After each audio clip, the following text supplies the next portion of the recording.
Oop. We're gonna get feedback audio from that. Whoops. Whoopsie daisies. Poopsie whoopsie. Oh no. Alright. That should be covered.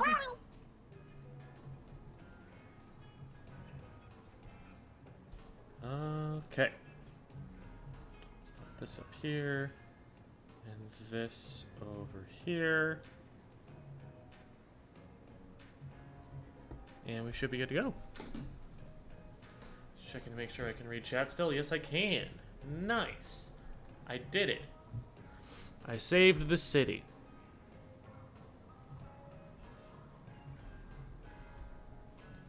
Where does that even come from? I've got to remember. Hello, Fake Shigi and Devi and Nicholas Becker. The line in brackets in the title is a little sus. Oh no. Oh, yeah, okay. That's a Ludwig reference. There we go. Mini Wheats gets it. Mini Wheats gets it. I knew we'd have at least one Ludwig fan in these here premises. Ugh. Ludwig's whole shtick with his metrics is bigger number, better person. Which is obviously not true. And is in fact satirical and meant to draw attention to the nature of content creation and the way that it is incentivized, which he has been very transparent about in his streaming. And that's honestly something that I respect an awful lot about him and look to emulate in a lot of what I do. So there's your background, Devi. Also, hello, Boshi and Ethan and Camcart. Welcome to the stream. Good to have you. And Leo. Hello, Gem from Squid School on twitch.tv. My favorite website, besides YouTube. Thought you were talking about Ludwig von Koopa at first. No, Ludwig the influencer. Ludwig the Super Smash Bros. Melee player from the same college that I went to.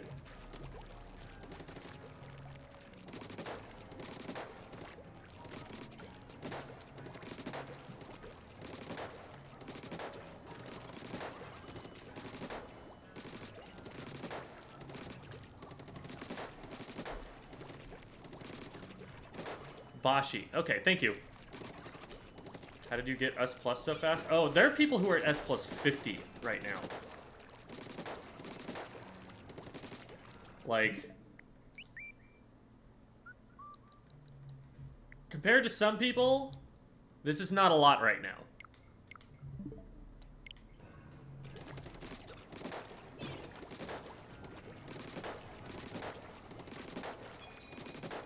I remember seeing Kyo posting his hours in the game. At the end of Splatoon 2, like when you transfer your save data and it tells you how many, he was at 12,000. Forget getting your 10,000 hours, get 12,000. Welcome again, Mr. TNT. Just struggling to get out of S. Yeah, I mean, it's a hard game, and you're gonna get matched up against more and more difficult players to beat.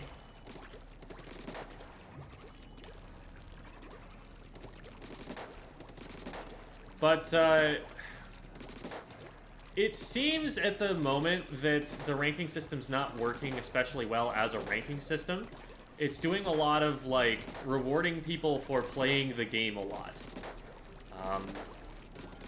Which is like, well, wouldn't that mean that they're better? Not necessarily. Hours don't correlate super strongly with competitive ability. There are top players with 1,500 hours and weak, like, mid or low level players with, like, 8,000 hours. It's all a matter of what you're doing with that time. Like, it certainly correlates with skill. Like, I'll take that, you know, 8,000 hour player over someone with 20 hours any day of the week. But that doesn't mean that 20 hour player isn't going to have a higher peak. So.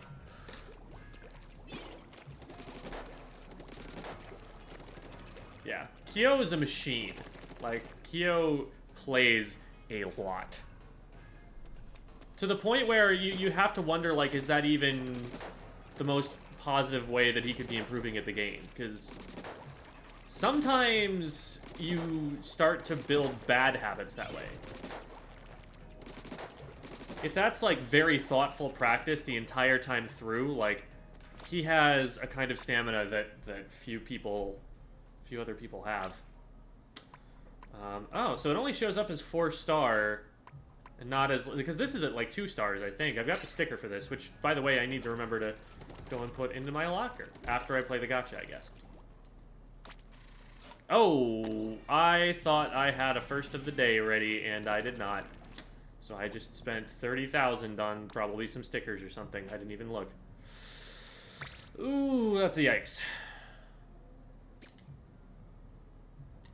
Okay, but I have sticker. Sticker.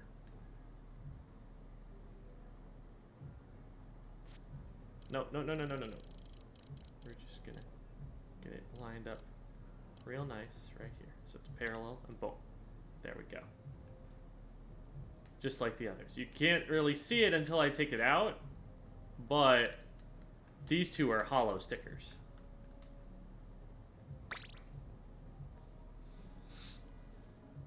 I do have the dab, and I will not be showing it.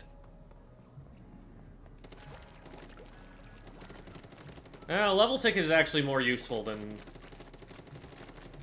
what I could have gotten. I literally wasn't even paying attention to what I was getting, is the problem there.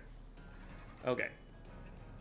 I'm gonna stretch my wrists out just a little bit more, and then we'll get going with some games. I'm a support player. Any tips for Sloshing Machine for supportive playstyles? So, yeah, there are kind of two thoughts about Sloshing Machine right now. One of them is the always have a Booyah Bomb ready, clog the choke points style of Sloshing Machine. And another one is the I am one of the team's primary slayers, and I am pushing forward with my other frontliner sort of playstyle. And what we saw in Zones Cup most recently was a lot of people doing both, like having two machines on one team where one does that one thing and the other does that other thing. So it's a very versatile weapon right now, largely in part due to this game's stellar map design, which is creating a lot of choke points. And the machine is particularly good at flooding those choke points with hitboxes. So, like, let's say this gap right here is something... Clean this up. Oh, no, we're not joining Nintendo Mom, much as we would enjoy that. We're cleaning it. There we go. So let's say this gap right here is something that the enemy team has to get through. I threw one bomb and fired one shot. I splatted someone, and this guy over here took chip damage that my teammates might have been able to follow up on. This is what the Sloshing Machine does. It sits in a choke point, and it makes it impossible to go through that choke point right at the moment where the enemy team is trying to get in there and do something. And you know what happens if they rush you with overwhelming force? You back up a step, you do this,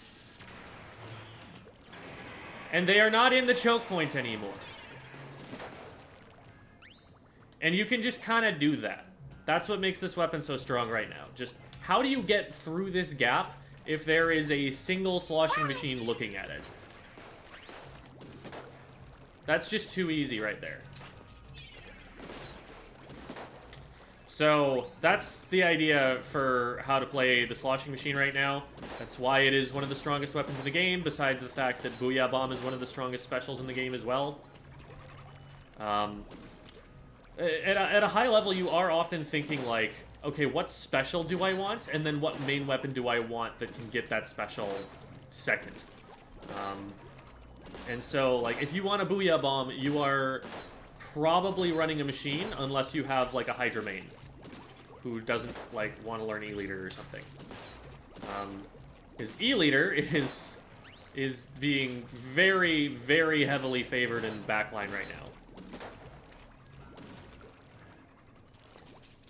Hi, my name is Cyril. How do you feel about Luna Blaster? Weaker than regular Blaster. I think that everything you would want to do with a Luna Blaster, a regular Blaster will do better. It has longer range, can still one-shot, has still really decent splash damage, and on top of those advantages, it has a special that is actually pretty heavily favored in the meta right now. Big Bubbler has a lot of uses in the objective modes, especially Splat Zones, for just kind of preventing them from getting anywhere near the objective. It's also insane in tower control, which a Blaster is already strong on. So while Luna Blaster isn't bad, and it's one of the best weapons to get Zipcaster, it's also, I feel, outclassed, meaning that even though it is fine, it has a niche, it can do things, and it's useful in the right hands, that someone would do that same thing better if they just picked a different weapon to do it, and so they will overwhelmingly choose that other weapon instead of it. That's my take on it. Splashmatic is fun. Oh yeah, I love Splash. Like, being able to hit those mid-air perfect accuracy shots feels so good. Also, I'm not wearing any IA right now, so some of these shots are just going to randomly whiff. Even if I do, like, have them aimed well. Did Booyah Bomb get buffed? No, Booyah Bomb has always been at about that level of usefulness. Booyah Bomb was probably, like, top 3 specials in Splatoon 2. And 2 of the top 4 are no longer in the game. Armor, Stingray, Missiles, and Booyah Bomb were all just insanely strong in Splatoon 2. They removed Stingray and Ink Armor. So now, Booyah Bomb and Missiles are really strong. There aren't very many good weapons that actually have missiles right now. Flingza is a good weapon, but it can't spam them as well as the Reflux, and those are the 2 weapons you're generally seeing use it right now. But Machine has an insane main sub-weapon combo on top of having one of those highly favored specials. So, in terms of getting displacement, in terms of having something to throw at a backline user, you can't get much better than having a Machine on your team. See, well, any other supportive weapons that have a similar playstyle? I used to play K Jr. in 2. K Jr. was a bubble blower one-trick, basically. Like, K Jr.'s thing in competitive play was, I want to be able to triple pop bubbles. That was what people ran it for. You ignored that weapon until it had special, and once it had special, it was the scariest weapon in the entire game. And then it went back to being useless as soon as the special was gone. It was very gimmicky. If you're looking for, you know, a similar weapon, I mean, the Junior is very good. The Junior gets Big Bubbler, and it's going to farm it very fast. And Big Bubbler is a very useful support special right now. It's useful also on aggressive weapons, like the Blaster that I've got here, for getting up into the opposing team's base and having some safety while you're there, instead of just immediately getting lasered by a heavy who's looking at you. And it also has utility as a sort of beacon. But, yeah, it's... If you liked K Jr., I mean, you're not going to get, you know, the same crazy bubble combo sort of deal you got from the Junior, the Kensa Junior, but you do have your same main weapon with a good supportive special and the ability to spam bombs like the Junior always does.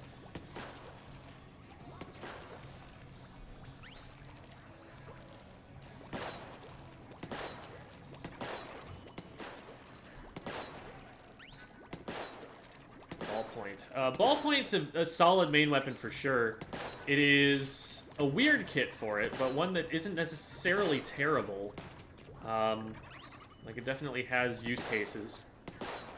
The fizzy bombs are a little bit weird on it because you're gonna spend your whole time pressing ZR and not the R button with that weapon. Like, so you have to commit to either fizzy spamming or using your main weapon. You really can't, like, alternate between either the two of them very reliably, which is a little bit annoying. You're the guy from YouTube Squid School. Nice. Hello. Welcome, Mr. Koro-sensei. Do you think one single rank is better than individual ranks for modes? I don't really have a strong opinion about it. Obviously, you know, some players are going to be better at one mode than others. But on the whole, like, I think that it doesn't make a huge difference in determining a player's skill level. Like, for context, when I look at a free agent post, like, they'll, you know, have their ranks individually spelled out for the different modes if they're not all X rank in, like, Splatoon 2. But once they hit that, they just go quad X. And at my level, I'm looking for someone who is quad X. I've been quad X since 2018. Like, I'm looking for someone to team with who is well past that skill cap. So, to me, it doesn't make a huge difference, and so I don't have a strong opinion on it. I think that the bigger problems with the rank system right now are not that it doesn't segregate them by mode, but that it doesn't segregate them by letter ranking in matchmaking. The fact that your Glicko rating is being used to match you up with players, even if those players are outside of your letter. Like, A+ players should not have to play against people with the S+ badge. That is not a functional ranking system. Like, why do you even have letters if that's the way that's going to work? Just show the power levels at that point. So, that's the part that annoys me about it. What are the map modes? Are Splatlinks playable in the meta right now? At top level, very rarely, yes. At any level below top level, absolutely, you're gonna be okay. You're going to have to learn the matchup against E-Leaders, and that's the hard part. E-Leader is extremely dominant in the meta right now, and if you're trying to run anything that E-Leader counters, which is a lot of things, then you're going to have to learn that matchup really well, disproportionately well, and beat them with your improved knowledge of it. Like, that's Devi's approach. That's Devi's approach to playing... Tower control, okay. That's Devi's approach to playing Hydra. She doesn't worry herself with the fact that the matchup isn't in her favor, and she just learns the matchup really, really well and does her best to win it regardless. And I think that that's admirable. I think that that is a good way to think about the game. What do I want? That's actually not bad. So I still get my 2 mains of Intensify Action. I get my Super Jump. I get my Ninja Squid. I don't have any Swim Speed, which is kind of... but I do have a couple of subs of Ink Resistance, which are nice, especially since I'm a blaster and can't beat my feet very fast. And I've got some Ink Recovery stuff. This is not optimal by any means. I'm just picking the pieces of gear that I have so far that are most reasonably aligned without having to, like, build it custom. And I'm pretty happy with the state that it's in, given those parameters. Thoughts on X-Blow? One of the strongest backline weapons in the game, actually. After, you know, if you're looking for an alternative to E-Leader, X-Blow's definitely up there. Its kit synergizes really well with it. It's got some utility that an E-Leader doesn't. So if you're trying to, like, let your backline player do chip damage, if you're trying to let them hit up over walls and stuff, like, that's the one to go for. Do you watch replays? Yeah, I will be doing that for our purposes today. When I VOD review players, I actually prefer that they record their personal view instead of using the spectator cam, because the spectator cam smooths the camera and makes it so that you can't see exactly what they were seeing, you can't see their map checks. It's actually better not to have that. It's better to like, I would rather have a phone recording of someone's screen than have a replay code for that reason.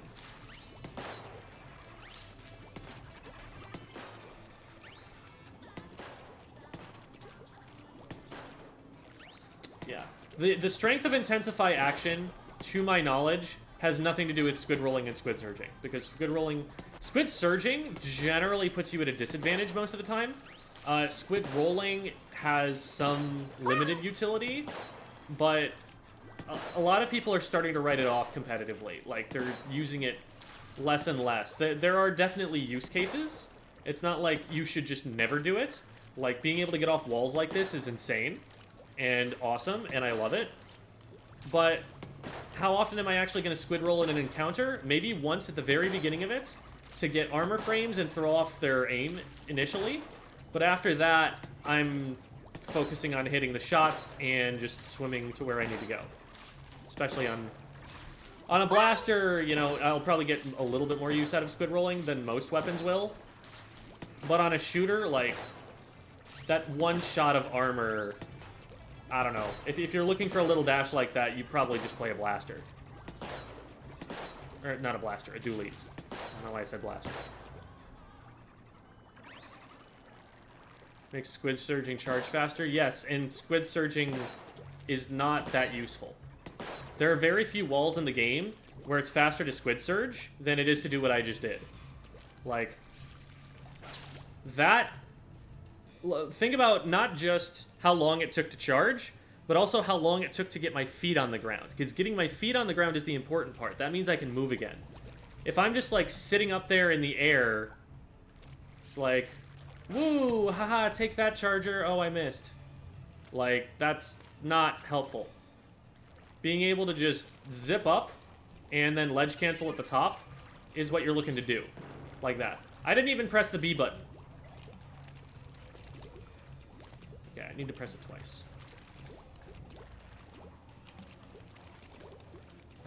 I got it perfectly the first time, and then I messed it up every time after. But that right there gets my feet on the ground so much faster than squid surging does. Why squid surge when this is still in the game? You get, like, a little bit of armor, which takes you one splatter shot. Good for you. I hope you hit your direct, because otherwise you're dead before you hit the ground.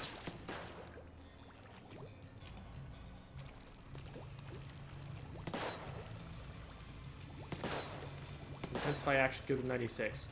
I wouldn't see why not. I haven't tried 96 a lot myself, so I haven't gotten, you know, let's grab that. I've got 2 mains of IA. That's a pretty good amount. Let's see what it does. Okay, so here's my current aim RNG. That's...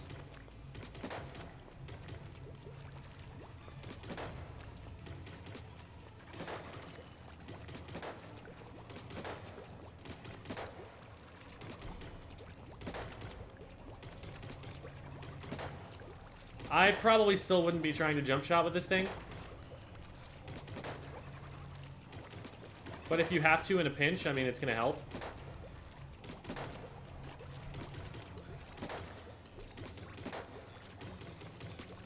Oh my goodness. Yeah, I still don't trust this thing with IA to just be jump shotting.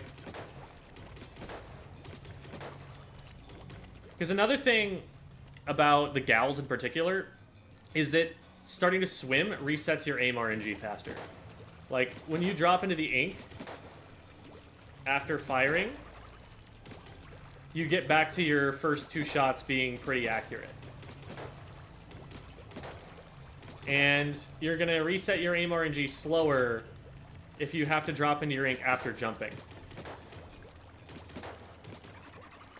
So, you probably don't prefer to do it, but it's not like it's the end of the world if you have to go for a couple jump shots, I think. I don't know. I don't know if that's what you would want to itemize for, though. Hard to say. I'll be right back. I need to go use the restroom, and then I'll get started with solo queue like I've been saying I will for like 20 minutes.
Is there any weapon that benefits from Squid Surge? I think that, like, there are gonna be some use cases, like...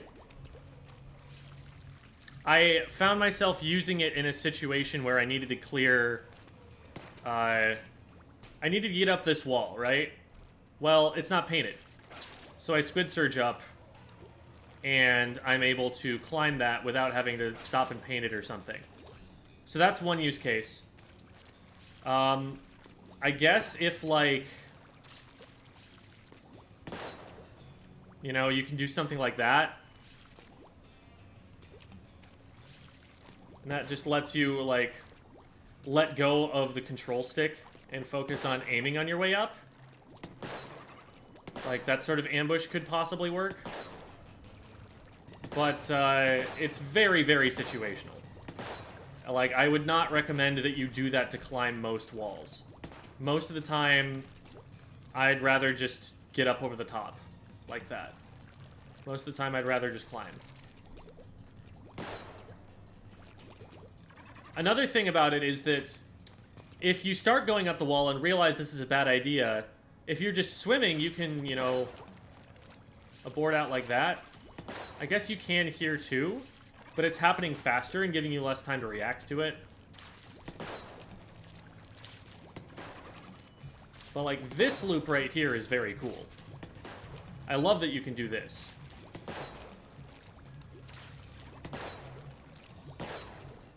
So. Alright, let's get a match going.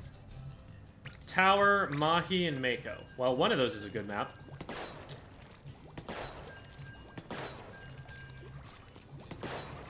The more I see of competitive play, the more I am souring on Mahi Mahi. Say what you will about Splatoon 1 Mahi Mahi, this is not that map, and it is not as good as that map was, whatever it was. I never actually played Mahi Mahi in Splatoon 1. I've played that game for about 2 hours. Welcome, Lee. Your schedule is still in Splatoon 2. Oh, yeah, I guess it would be, huh? Thanks for drawing that. Thanks for bringing that to my attention. How do you recommend using blasters and turf? You gotta get picks, because you're not gonna outpaint anybody. Their comp is so unfortunate. Watch us lose to it. It'll be funny.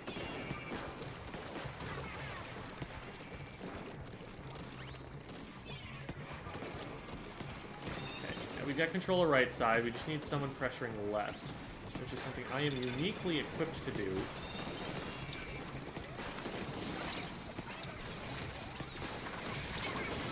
Ah, darn. Got it up a little bit too late. I probably could have just put that on the left side there. Man, we do not have any paint right now. That's really unfortunate, considering how little paint they have.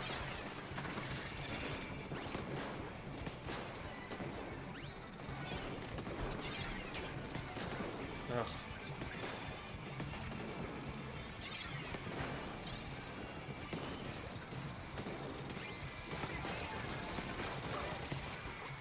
Okay. There's still someone else here. There's a charger watching. There's always a charger watching. This is Splatoon 3. They're in that thing.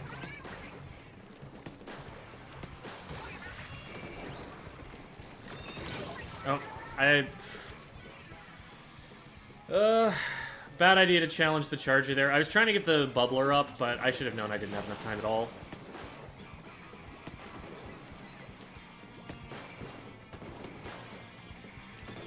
Someone right up there.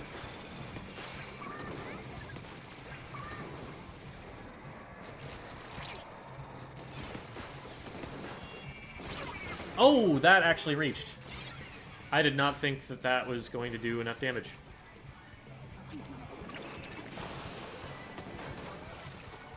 Oh my goodness. Got to stop going down that quickly.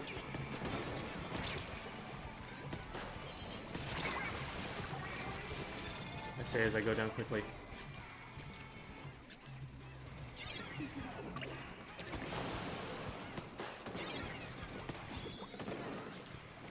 Again, I don't have any paint to work with, and that's really frustrating.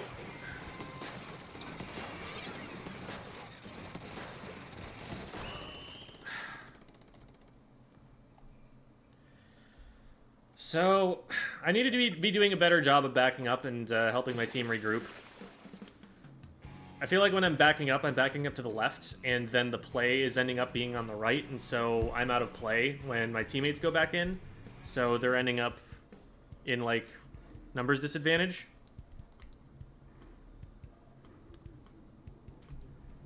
So I need to figure out a way... Maybe I just run straight backwards and go all the way back around if I end up in that position again. Ooh, 0 and 6 and 2 and 7.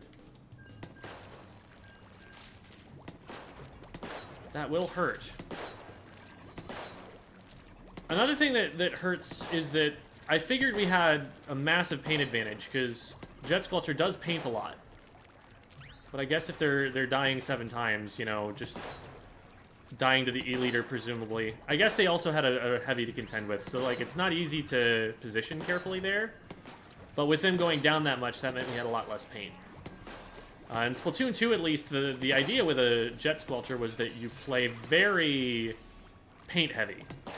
You just sit back and basically replace your team's support player so that everyone can play more aggressively, and you still have, you know, your backline special, like a missiles or a ray, to assist in fights once you've claimed all of that paint control. Like, people called it an anchor. Honestly, I feel like it was kind of a support at the same time.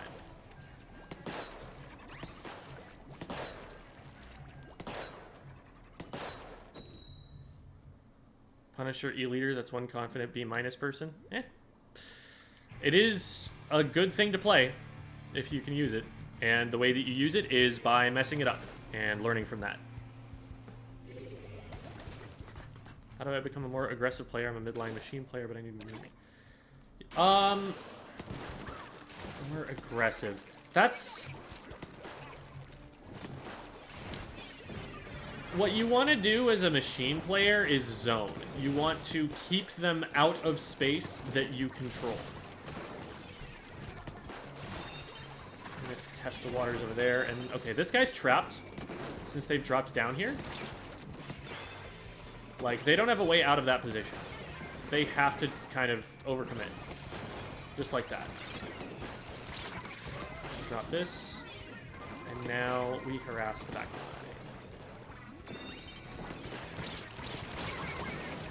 Nice. Keep it going, keep it going.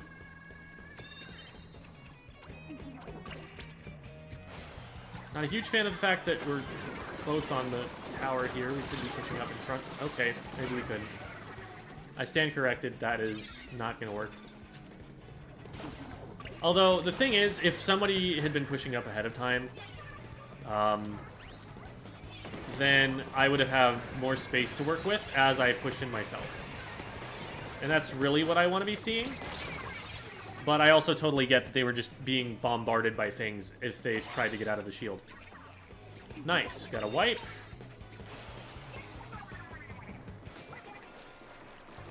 So I'm gonna... Oh. Well, first I'm going to deal with this guy. Ah, hi. Nice pick. Good stuff. Why is nobody up there with the charger? They were on tower. They got to pick on the leader. I got to pick on the machine. We had numbers. That was a state where we needed to be running forward.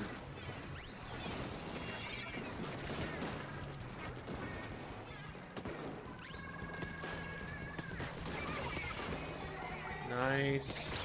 Oh, didn't quite get that one. I was just a little bit too far off.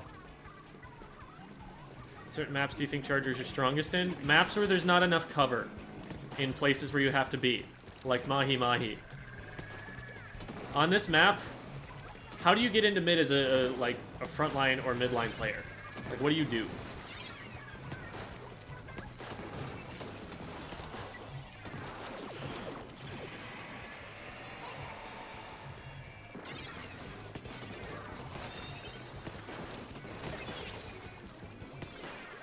We back off from this because we are outnumbered.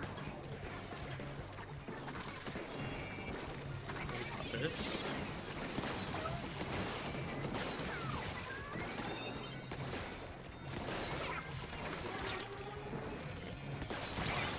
There we go.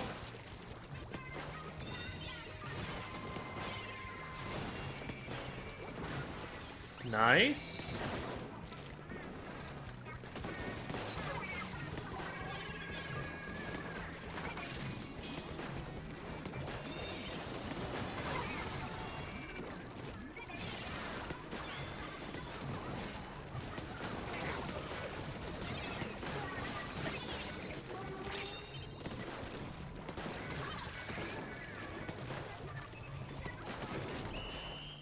All right.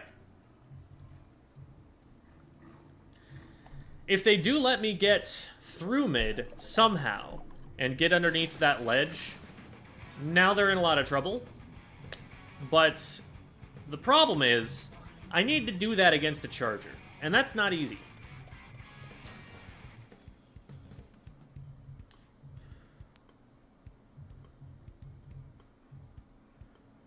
Trying to get good at backline, but I'm having trouble positioning because of old habits. Any tips? I mean, I do have a video on backline positioning. Gives some basics. Your goal is always have an impact while staying safe. You need to like hit a balance between those two things, because it's important for you to stay safe. You need to make sure that your team has jump points to get back in. You have the range that there's no reason for you to just be like recklessly dying. Like, I have to get close to someone to splat them. I have to get into their range and make it possible for them to shoot me in order for me to shoot them. That's a level of risk you don't have to incur as a backline weapon. You can just outrange people. And so, because of that, you should be safe far more often. You are one of the best use cases for Respawn Punisher. Not that I'm saying every backline weapon should run it. Gives you an idea, though, of, like, what your KD should look like. But then on top of that, a lot of people, you know, they get, okay, I need to position safely, and then they never actually have enough of an impact on the game, and it's like their whole team is in a 3v4 the whole time. So you need to kind of figure out, where can I stand that is both safe but lets me do something useful? And make sure you're positioning back and forth between different positions that are like that.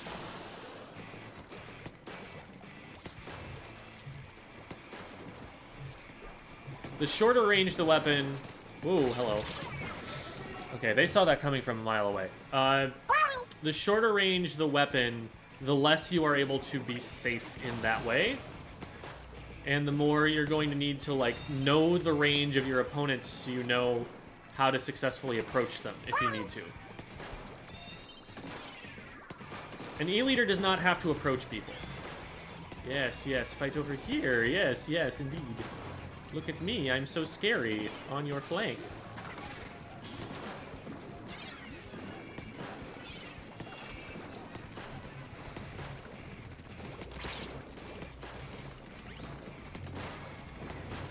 I don't even know what's going on the tower right now.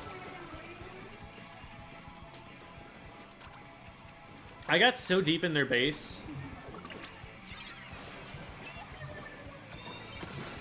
Okay, that is not a person, that is a bomb. Oh, hi. Okay, so y'all, we needed something to happen around this area there. Because that's what the tower had to pass through. And, like, the charger I get setting behind it. But if we're going to try and push the tower through, which it looked like we were doing, we need to do something about the people who are going to stop that.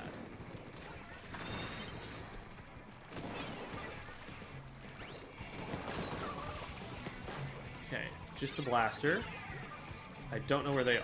They're over on the left. Okay, cool.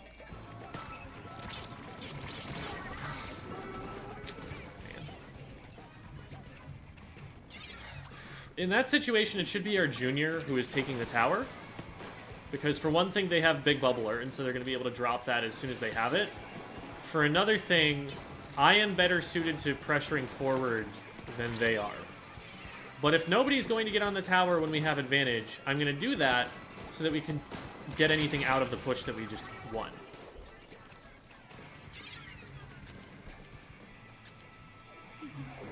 So, often in solo queue, I am looking for the support to free me up to frontline to do my job by doing the most important job, which is playing the objective. Okay, there we go, nice. Really handy that I hit that accidental indirect.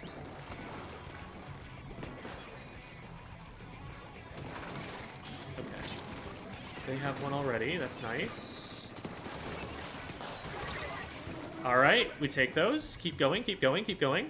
It's just a charger. We can tower dance for that. Okay, got some more points. I probably should have tried to get into this crevice on the left faster. Because by the time I did get there, people were looking at me. We widened our lead a little bit, but I don't even really see it as that important because we didn't get a checkpoint. That's the hard part, the checkpoints. What is going on with the ledge here?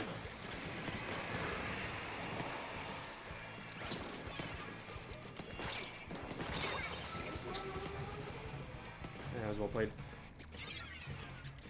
Players are doing a good job in the matches I've been playing today of spotting when their teammates go down and, like, anticipating that there's going to be an opponent there.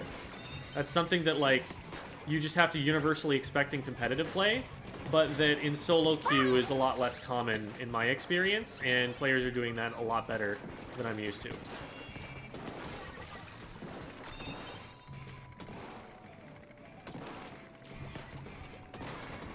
So close to... Okay, here we go. This gets us through here.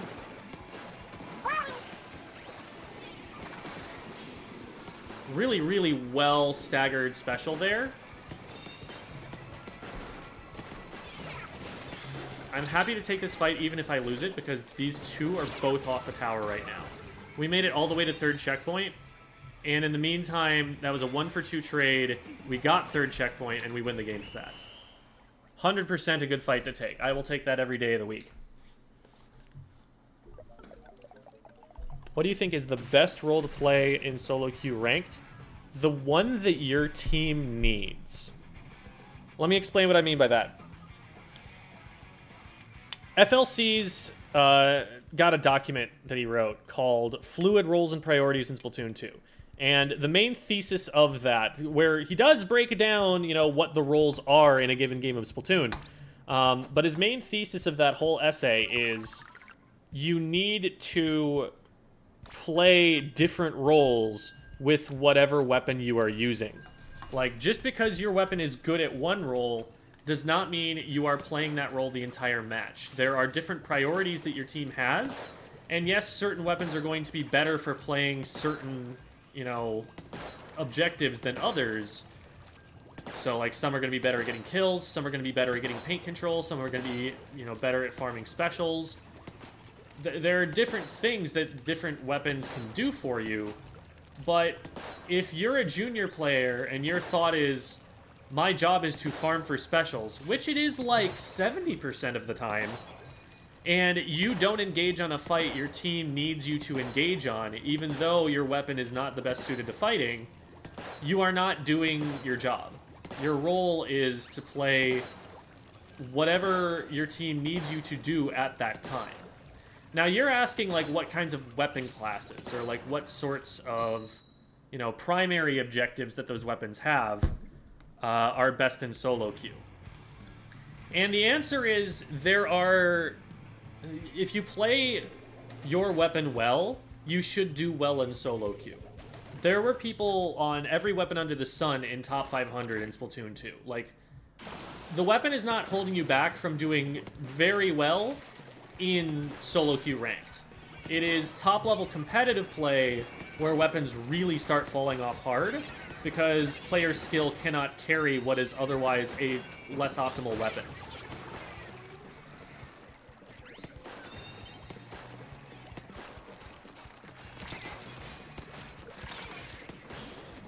You notice how that weapon wasn't able to splat me in the long time that it had while I was putting my special up?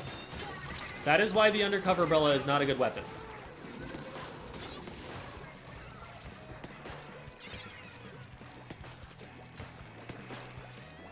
You can say, oh, its job isn't primarily to get picks. Like I was just saying, your weapon needs to do whatever is needed of it at that moment. And at that moment, they had a massive positional advantage over me. They needed to take me out of play. And their weapon couldn't do it.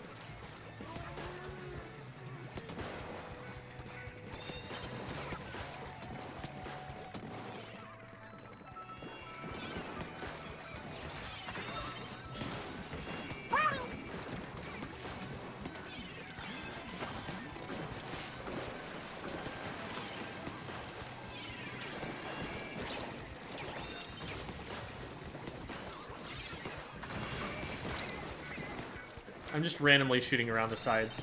I literally, like, had no idea where anybody was there. I was just like, well, this will hit somebody. Yeah, this game is over.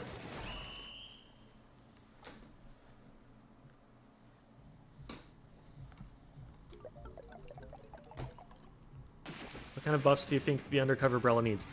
It either needs a miracle of a kit that will just carry the main weapon, or it needs its main weapon to do more damage, move faster, have a stronger shield. It needs something that will enable it to not be a liability in fights.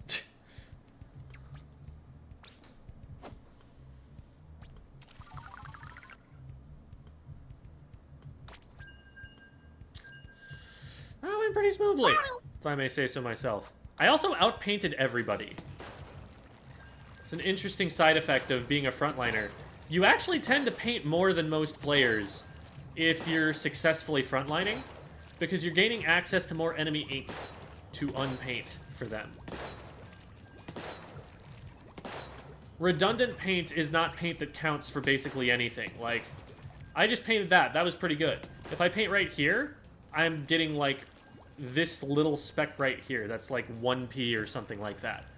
Your goal should always be to paint something that wasn't already painted your color, which sounds very obvious, but at low level you get a lot of players who will, like, play shooters and move very slowly like this as they try to paint something, and, like, make sure that it's coated very evenly, and, like, they're getting so much less value per speck of paint that they put down, because they're covering up so much of their own ink by firing shots that way.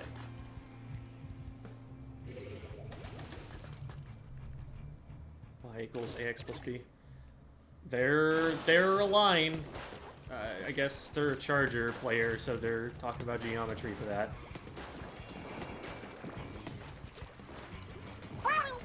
Hi.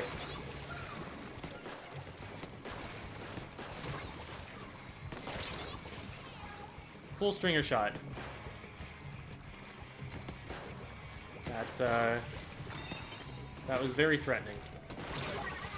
Oh my god, why did we get on? I was already on the tower. We don't need 2 people on the tower until we get to a checkpoint. That's the only time that it ever actually helps. I guess maybe they were like a support trying to take the tower from me. Maybe that was the issue.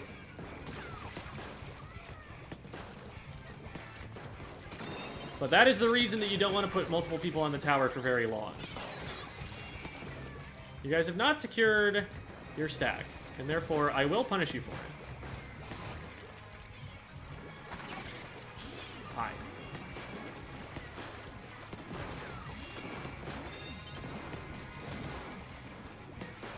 I knew there was someone. I didn't know it was the roller. Ah, the roller got around and did things. I can take that. Machine is still a good weapon to be up there. I'll let the person jumping in take over on tower duty. So behind it. They're focused on me! Haha! Hee hee! I was able to trade it too, that helps. Yeah, I'll super jump into someone who's booyah bombing. That's probably gonna be safe. And notice how as soon as somebody else took the tower from me, I'm getting off. It is not my job to ride tower. It is my job to keep people away from the tower. Oh, I almost got... Shoot, I should have just... I was thinking of putting the special down in front of the tower there, so that it would protect it during the checkpoint, and I wouldn't have to get up and, like, expose myself on the tower. That might have been the better play. So then I wouldn't have gotten shot immediately.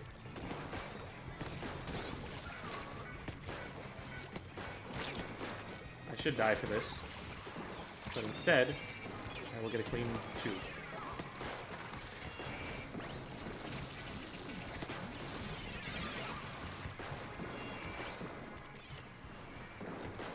Step up to the top here. I did the blaster thing to the blaster.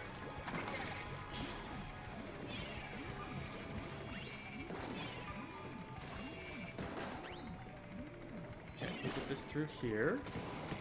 So we're going to want another special to get it through the next checkpoint, which I think the charger is probably saving Inkvac for. There's a roller going to be up over that wall if I'm not suppressing it. Nice! Yeah, the one place that the roller could attack us from that would allow them to get in range faster than we would notice would be up over the left wall over there. And so I was just... On a shooter weapon, I would just pre-fire that. On a blaster, pre-firing is not as much of a thing, because my fire rate is so low. But that's what I'm doing there. I'm suppressing the roller from getting up over the left side to get at us. Plan on making a midline positioning video. So... That was more a video for the sake of talking about certain concepts, about why weapons with certain ranges position the way they do. I'm currently making a video about weapon rolls, and like I'll explain. Oh my god, that's a loud motorcycle. Put your muffler back on, dude. I'm gonna be making a video about the different weapon rolls and like how you should be thinking about what your job is in this game. And then I will take, so there'll be a video number 1 about weapon rolls, and then the next 4 videos will be on each of the competitive modes. I've always found your videos and streams are a lot quieter than other ones. Is there a reason for that? Probably just I'm not turning the volume up in editing.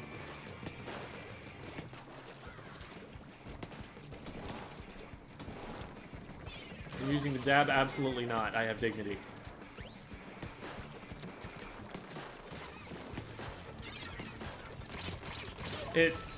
As a teacher, the number of times I have been asked to dab is unspeakable. And I will never succumb. It's a matter of personal pride. That's why you don't put 2 on the tower. Especially when a third's jumping in. Oh, I thought I could get off that in time. That's unfortunate. Good pick, though. We shouldn't let them through with that, and we didn't. It's really good. So they've got a big bubbler, or maybe just a beacon. Oh yeah, those are just beacons. This is entirely more people than should be dealing with the Dapples right now. I'm just trying to get around them, but I don't want my teammate to die in the meantime, expecting that they had help from me.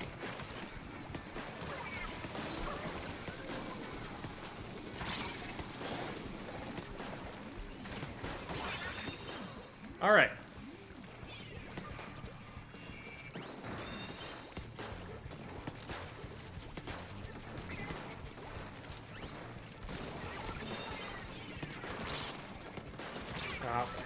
Missed my direct.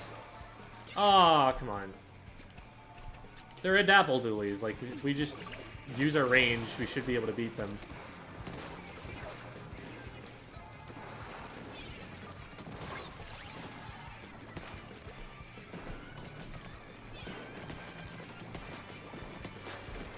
Oh, man. There we go, there we go. We need to get paint control back in front of the tower here, or they're just going to keep walking up like that.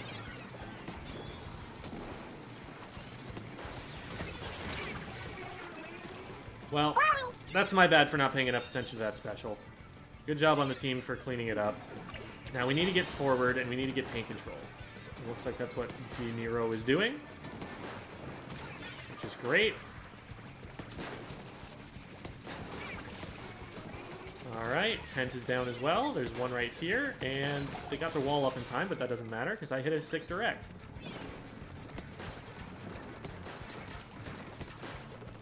Oh, I thought I hit them a second time. Shoot. I positioned with the expectation that that second shot was going to splat them. And then it didn't, and I was like, well, guess I'll die.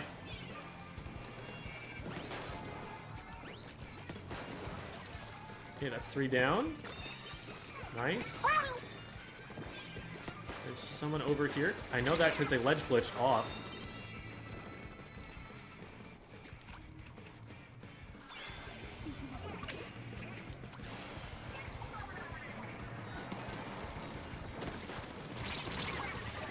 Well, I sparked them.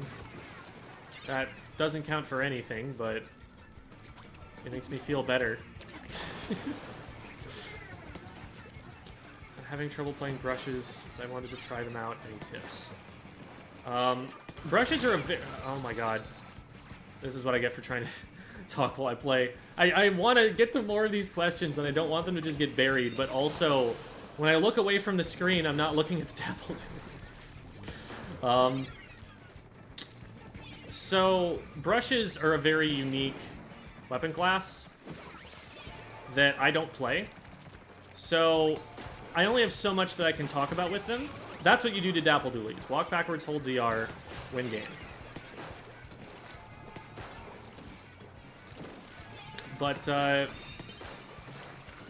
what you're going to do is skirmish with them. You're going to draw aggro. You're not necessarily going to, like, start fights, but you're going to threaten to initiate fights. You're going to, like, constantly be threatening to flank them. And, like, shark in places where they're like, there's probably a brush there, and I'm going to have to deal with that brush. And because of that presence that you have on the map, you are going to cause them to have to play differently.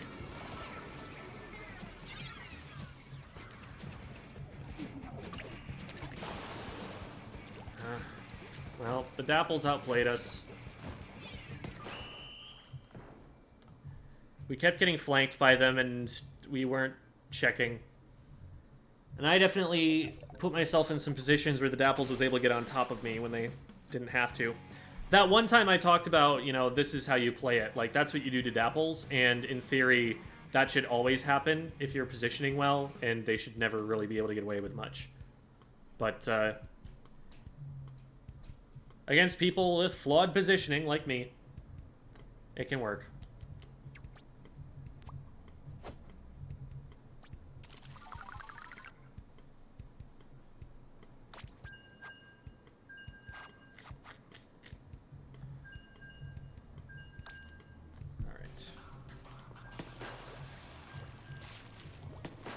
Any tips on taking on snipers with splatlings? Devi would have a lot better advice about that. Devi is a longtime friend of the stream. Was team captain for me for 3 years on the Grillers, and is a Hydra main.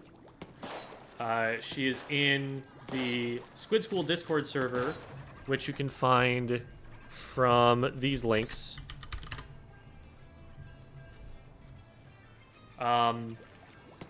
As a guest lecturer, and also as like a mod and some other roles.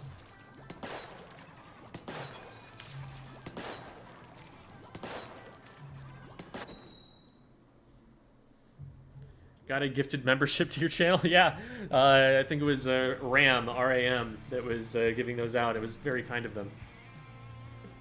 About rollers, any tips for rollers? I mean, it depends on what kind of roller. Splat roller is very different from a dynamo roller.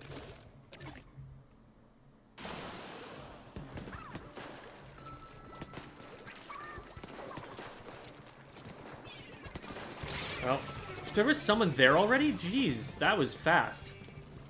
Wow, okay, it takes a lot longer to go that way than it does to go this way. No, noted.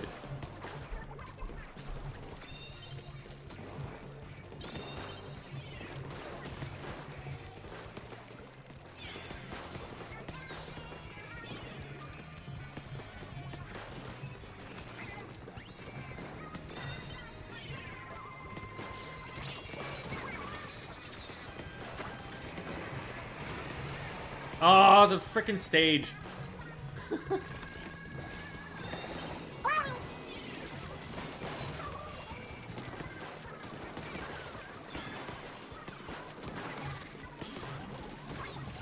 Nice. All right. That worked.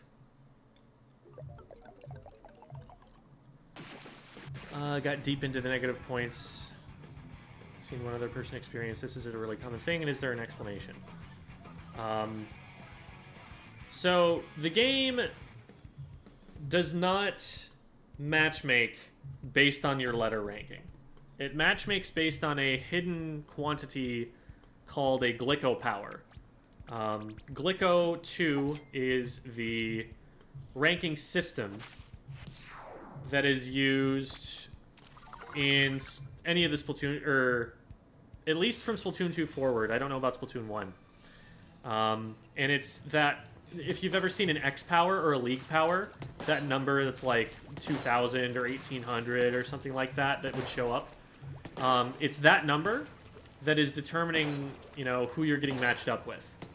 And something that I really don't like about the matchmaking system in this game is that you're being match-made based on that number, but that number is not at all tied to the letter. So you can get put up against people who are, you know, S rank in A rank if your Glyco power is high enough. And so your letter is far less representative of how skilled you are at the game, like which matches you are likely to win, than they were in Splatoon 2. Also, because you cannot demote, I could see it theoretically, and I have not heard cases of it happening until now, but it is theoretically possible that you get up, like, you barely squeak your way into a rank that you probably, on average, don't belong in, but you just, like, had a really good day, or your team carried especially hard that day or something, and now you're stuck in a rank that is really strong. That's something that I could see happening in theory, but again, since Glyco is not tied to your letter ranking, that's not exactly what's happening here. And I don't know how I would like them to fix it, because, like, if they make it so that it is tied to your letter rank, but keep the fact you can't demote, you still have a massive problem, and that is that people are going to get to the very highest that they can possibly squeak their way into, but then not be competent at that rank, and be, like, holding their teammates back and have a really, really negative experience. Nobody wants to be the player who is doing the worst in the lobby repeatedly. Like, that's just something that's going to make someone stop playing ranked a lot of the time. So, It's definitely a flawed system, and I hope they rework it in a pretty big way.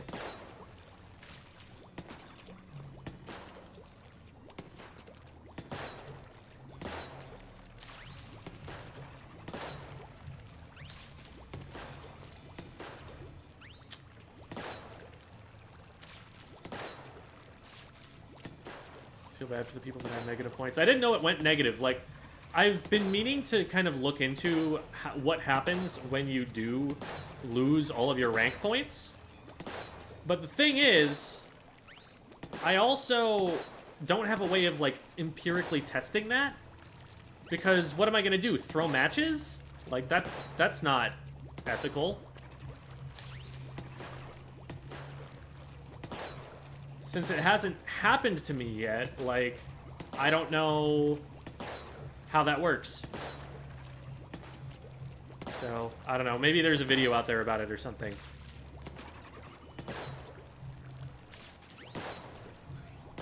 It just goes negative and you're in debt. You can still play, but you're in debt. Okay. So you could, in theory, just go so... Like, you could go negative 100,000 points and just never make it out because of how many points it would take you to get out of there.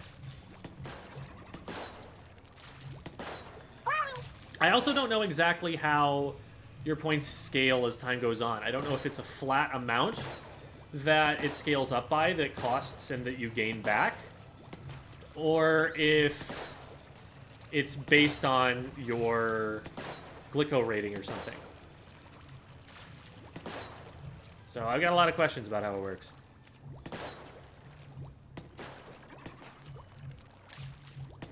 Ink University had a tweet about it. Oh, okay, that'd be interesting to go check. But that's the sort of thing where, like, at a competitive level, people are probably only going to find out by data mining. Because again, like, I'm not going to go into solo and throw matches just to see what happens when I get a low score. That's not fair to my teammates.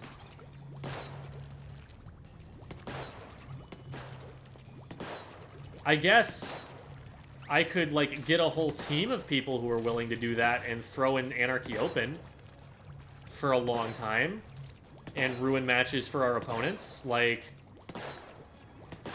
that doesn't seem fun either.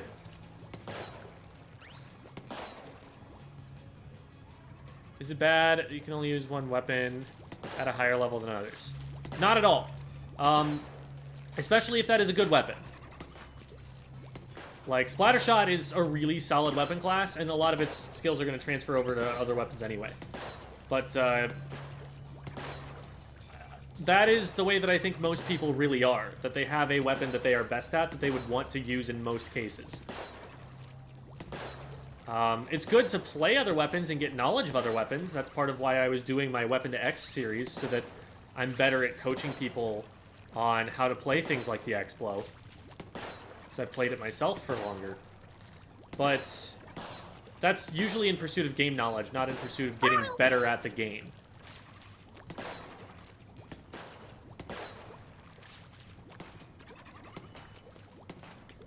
Have to check out your series. Oh, yeah, thanks. The Weapon to X series, I got the Arrow Spray to X, and then I did end up getting the Grim Range Blaster to X as well.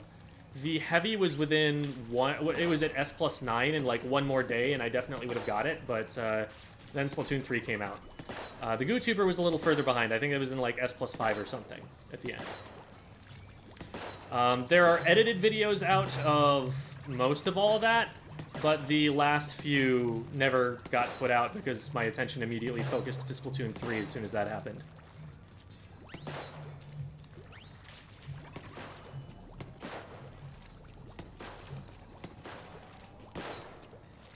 Got to -600 to experiment and everything is the same as normal, just my glucose is super low so every game is easy? What?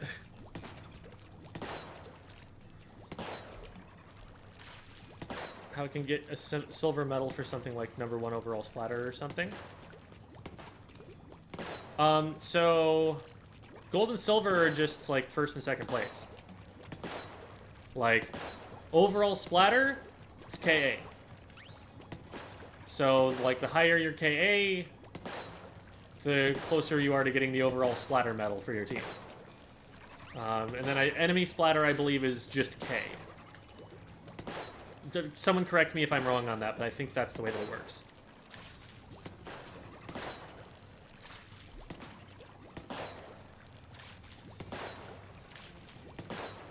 Yeah, I mean, take care of yourself instead of watching the stream if you need to, Yum Yum. That is more important than watching funny Squid Game.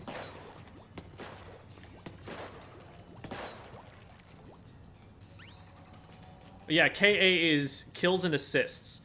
So on here, on the results screen,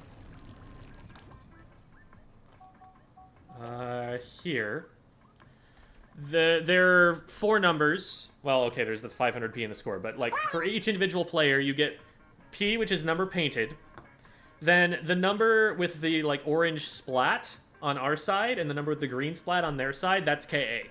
That is the number of assists you got added to the number of splats that you yourself secured. Since it's those 2 statistics combined into one, we shorten that to KA because it's both of those things. So my understanding is that overall splatter is highest KA, but enemy splatter it takes assists out and just looks at the confirms.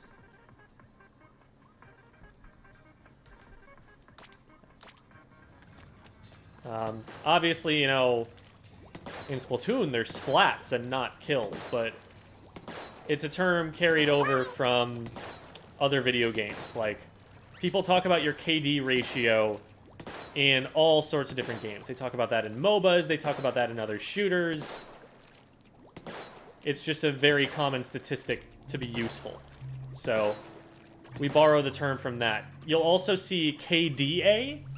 So KD ratio is your number of kills you got divided by the number of deaths. So it's the number, you know, for me in this case, it's a number 3 divided by a 1, so I have a KD of 3.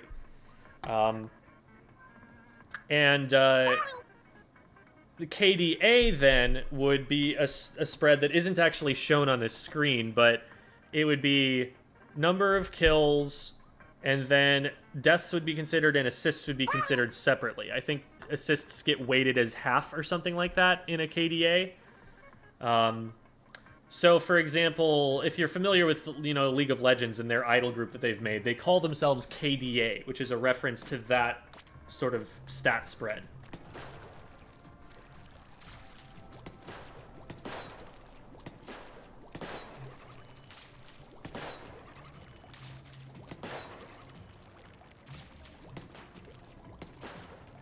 There were some advantages that were advantageous to have, like 1 sub of ink res.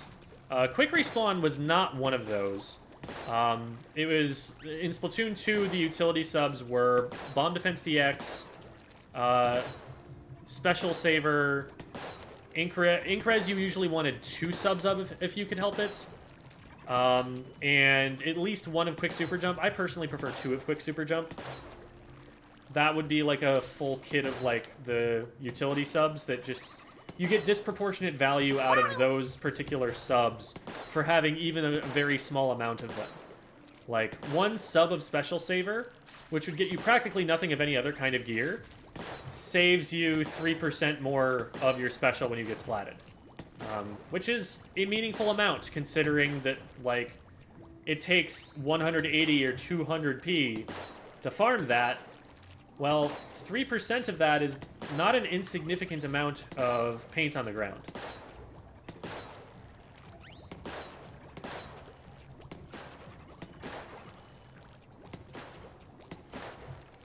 We only need 2 mains of Intensify Action for the blasters.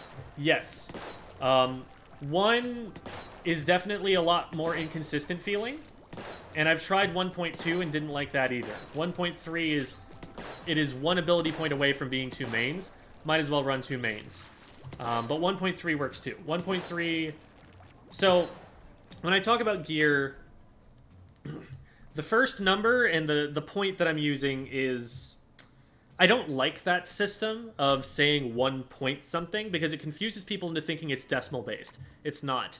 The first number is the number of mains. The second number is number of subs. I proposed a while back that we switch to just saying 1-3. Because nobody's going to confuse that for 13. And now nobody's going to confuse that for being a decimal number either. But I'm not following my own rules, so maybe I should start doing that. But, so let's say, like, right now on my gear, I'm wearing 2-1 of Intensify Action. Because there are 2 mains, these 2 here, and then 1 sub. Each main counts as 10 to a sub's 3. A sub is worth 3/10 of the effect of a main. So if you were to really take this as a decimal number and like actually look at it as a proportional number, you'd want to look at the number of ability points.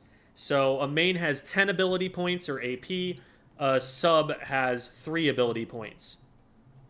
So we have 10 plus 10 plus 3, so this is 23 AP of Intensify Action. So getting back to the earlier math, 1.3 or 1-3 of Intensify Action is 10 plus 9, 19. 2.0 of Intensify Action, or just 2 mains, is 20. 19 and 20, not that different. Might as well run whichever one is more convenient for your gear. And that is about the minimum that I would say you want of an Intensify Action for a blaster.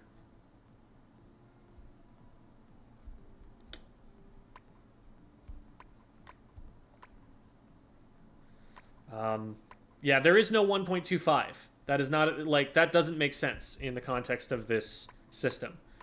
Because it's not a decimal point. You can't, think of it as like a generic separator. Like, it's better for, like, I would prefer something like a semicolon as a separator. Like, 1-4 means 1 main, 4 subs. But 1.4 to me means 1 main and then 4/10 of the main. And that is not possible to get in this gear system. So I personally prefer the semicolon, but that is a thing that literally only I have ever proposed. Make of that what you will. Why not just say the number of AP? Because that makes it more complicated for figuring out how much of it to run in gear. The nice thing about the 2-number system is that it lets you actually see, like, how many patches of this thing do I need to put on my gear without doing math.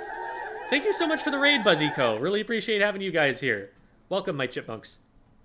I think they're actually guinea pigs. A colon, semicolon is actually, like, syntactically a better choice in terms of, like, how it functions in language. Because a colon implies that the first suggests or leads to the second. So, like, Barney, colon, a purple dinosaur. Like, there's a relationship between the 2 terms there. A semicolon is just something that divides them and suggests that they go together, but they are separate. Like, they go sequentially, one after the other, or there's some implication between them, but it's not as strongly suggested as a colon. So...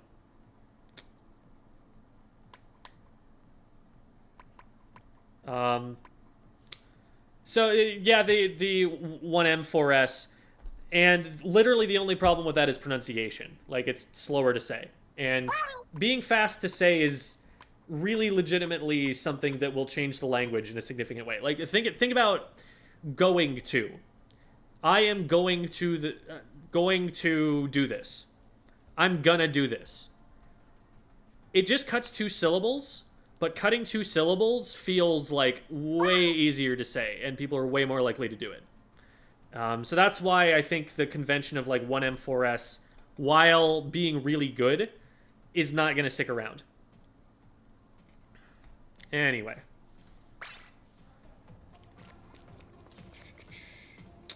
So we're going to go...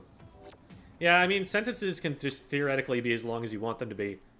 Stylistically, no. Like, any English teacher on Earth will tell you that's a terrible idea, but you could do it.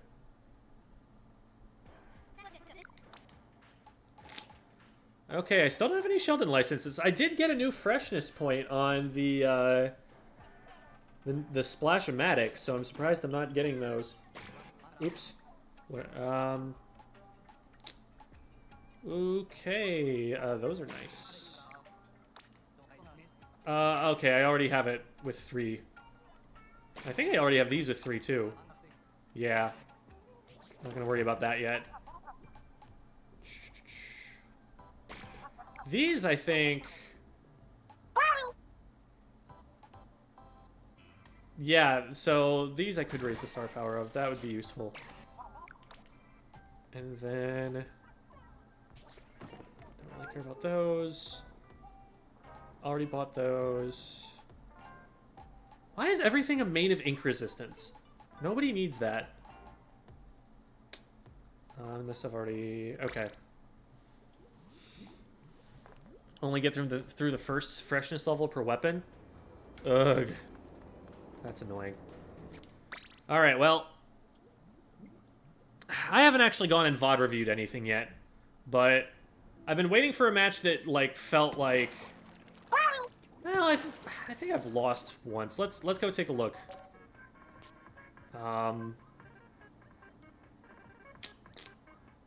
This one actually wouldn't be a bad one to look at. This one was also a loss.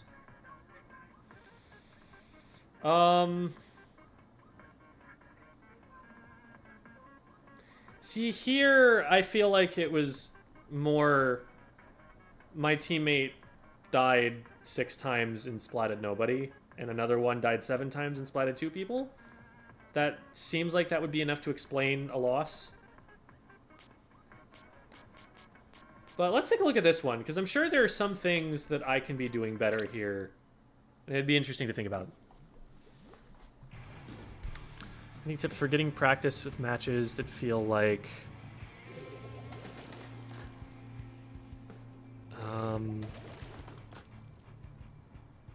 the rank up matches to get to S+. I see. It feels a lot like that in Splatoon 2 when you're trying to get up from like A to S or from S+9 to X.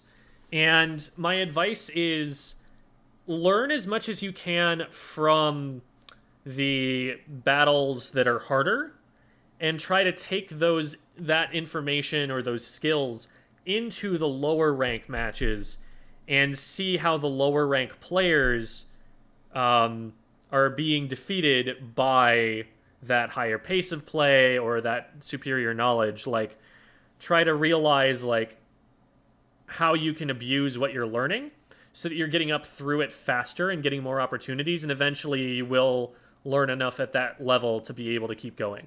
You might go back and forth a little bit, and that's okay. Like, that happens. I don't know if you answered. How important do you think gear ability is to your performance? Good question. I think they are the least important factor that still has any impact.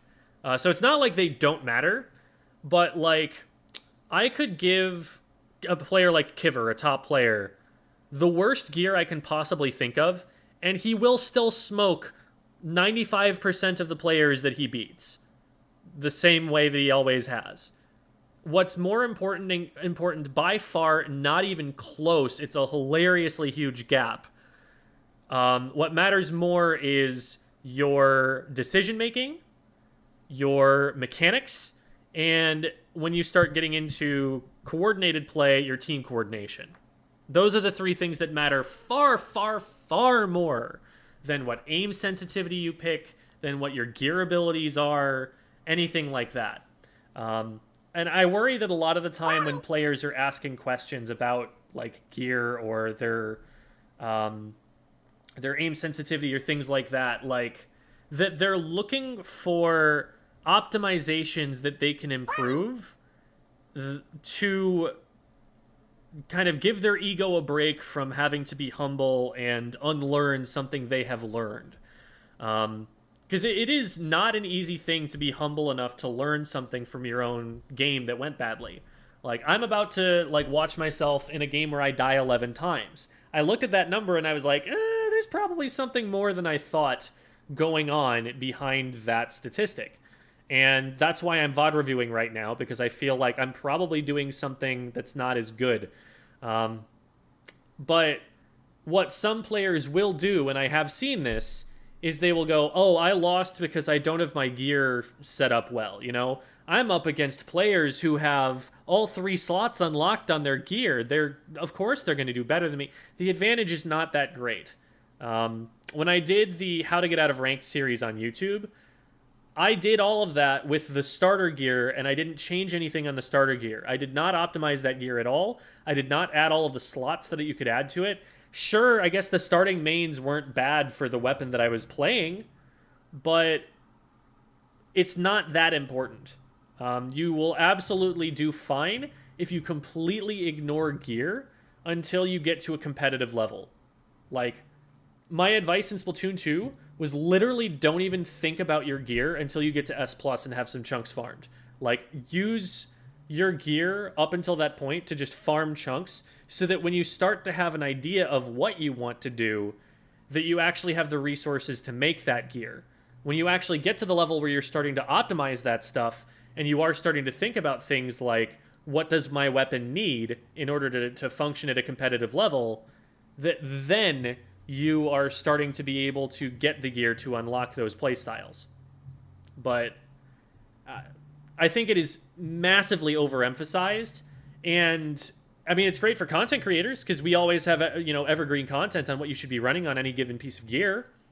We're happy to keep that on the forefront of the public mind, but at the end of the day, it is not your gear that is going to win you a game. It really isn't. It might make the difference in, like, a fight here or there. It might give you slight advantages. But at the end of the day, you have to be good enough to capitalize on those advantages. And the gear is not going to get you that way. That's why I'm making the video that I'm making right now. The series is going to be called, What Am I Doing? And the whole point of it is, what decisions do you need to make? Like, what role do you play on your weapon? At any given point in the match, what should you be trying to do? Because those are the things that really win and lose games, more than anything else, even your aim. That's enough about that. Let's get into this VOD review that I've been staring at for a minute or two. But what do you recommend for Dualies? Yeah, some ink resistance is going to be useful there, because you're going to be spending more time in enemy ink. It depends on the Dualies, for sure, because Dualie Squelchers are vastly different weapons from something like Dapples. But some quick respawn is going to be helpful for Tetras, because you're going to be going in a lot, and you're probably going to be dying as a result of that. Okay, so first thing that happens, teammate is in and gets picked, and how did that happen? Because it looked like they just got popped immediately by a blaster or something. Okay, so they die to, I think, the squeezer on the left. So we're down one already. I'm moving over here because if I stay on the right, I get cornered that way. I can actually, because Mako Mart is a map that you can see on Sendu right now. So I'm actually going to pull that up real quick and show you guys what I'm talking about.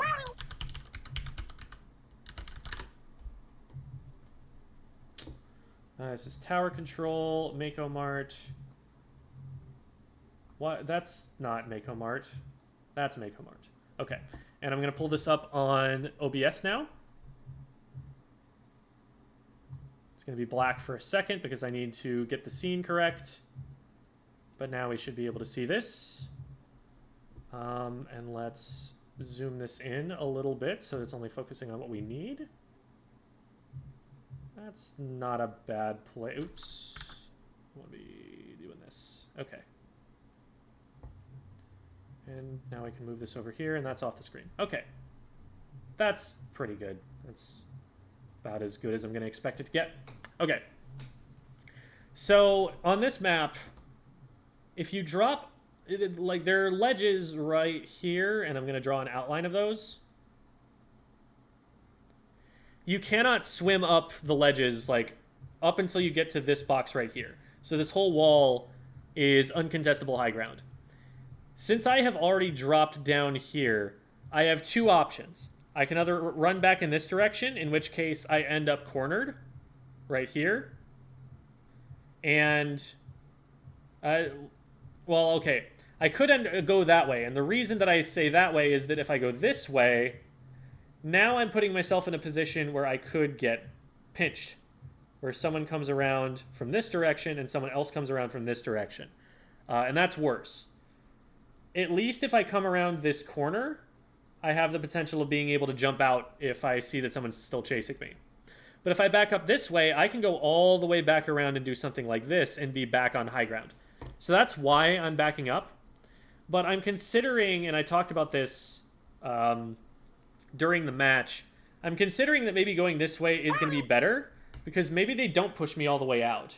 Maybe I'm able to be closer to the objective. Because look at where the tower has to go. The tower is going to be on this side of the map.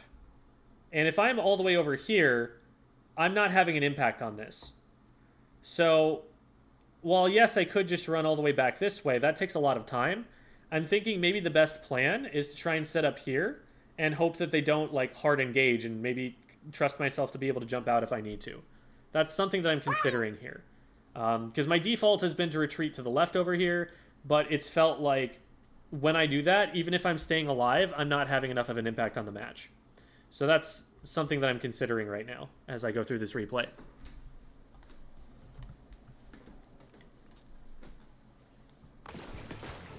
I can change the camera view, but I can't like draw on the screen on the camera view like I can in Sendu.ink.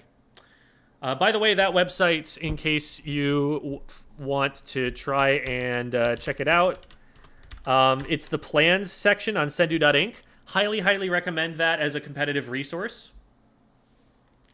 Let's back this up a little bit because it looks like there's a Dapples on top of me, and I want to figure out how that happened.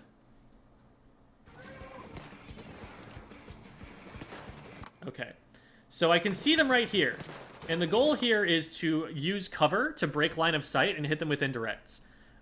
That's one idea that you have, because Dapples are a straight line weapon.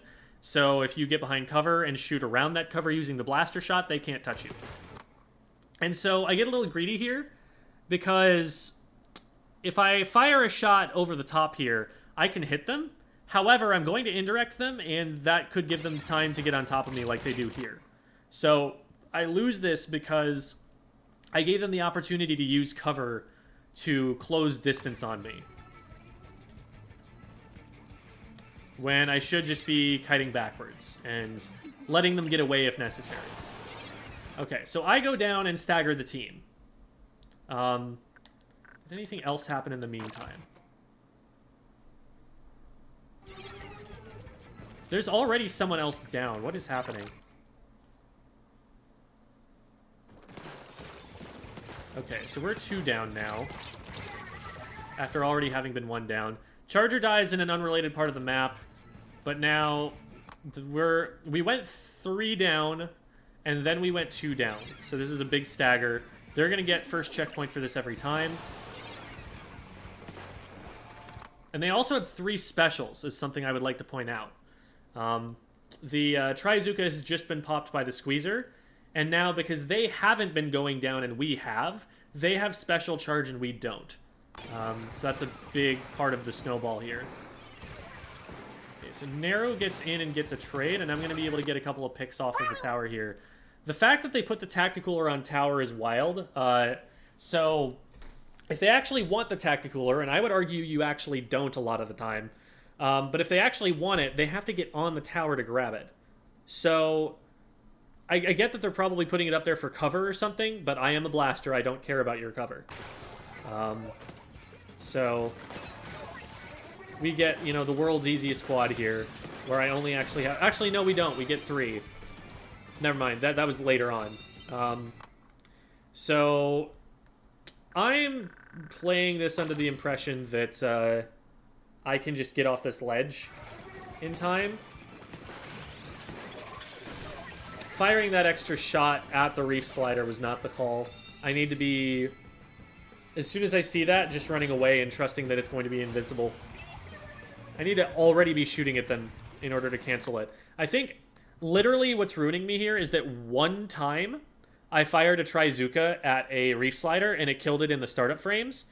but I was already firing that shot anyway. Like, I wasn't even expecting them to use the special, and it happened to kill them. And so I'm like, oh, I have plenty of time to just splat a Reef Slider in the startup frames. I do not. It is not something that I can hit on reaction, and I've been trying to ever since. And so that's a habit that I need to break, because Reef Slider's more dangerous than that. Was I just out of ink there? Like, I should have just fired another shot right away. I think I was worried that the Dapples were going to immediately respond to me firing that first shot and try to close distance with me, and I was getting ready to disengage from that.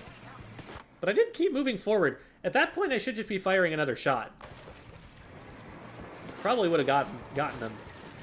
So at this point, what's happening is me and my teammate are being zoned away from the objective by this Dapple Dualies player, and our team is pushing up into basically a 2v3 or a 2v4, depending on how much the Dapples are able to pay attention to it. And so we're going to lose this push because I'm getting zoned this hard. Now, fortunately, the rest of my team decides to stay alive here and are able to keep their specials. We pop 2 specials here, which ends up being kind of unnecessary because I get 2 picks, and so we're going to be able to push with those anyway.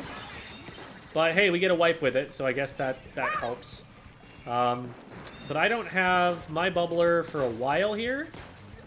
My teammates aren't going to have their specials for a while, so it's going to be hard to get much further than first checkpoint here. And we're going to need a lot to be able to get that first checkpoint. That is a direct I can absolutely hit, and I practiced to hit it. So it's unfortunate that I missed it there, but that is a fight that I can win and have won before. So I don't blame myself for taking it at all.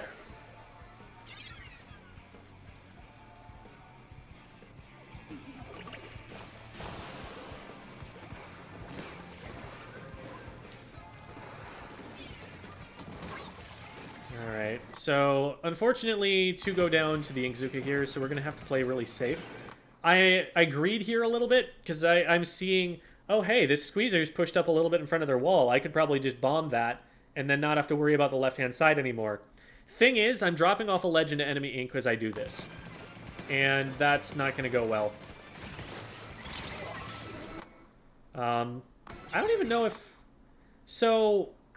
what happens is I see a splash behind me, and I assume it's an enemy player, and I don't think it actually was.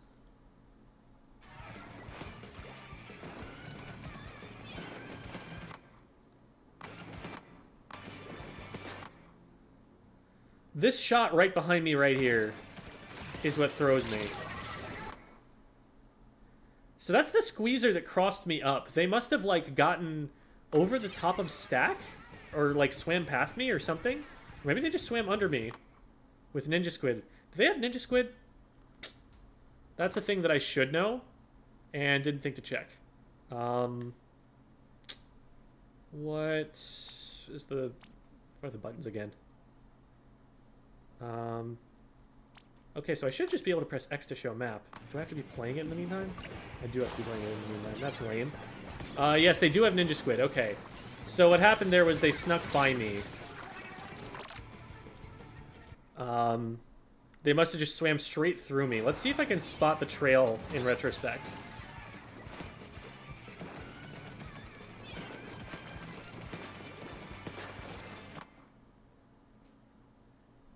Okay, so I think they came to the edge of their ink in front of me and then jumped across what was painted my color. And now they're behind me. And that confused the heck out of me. And in the meantime, I just get splatted by the Tower Rider.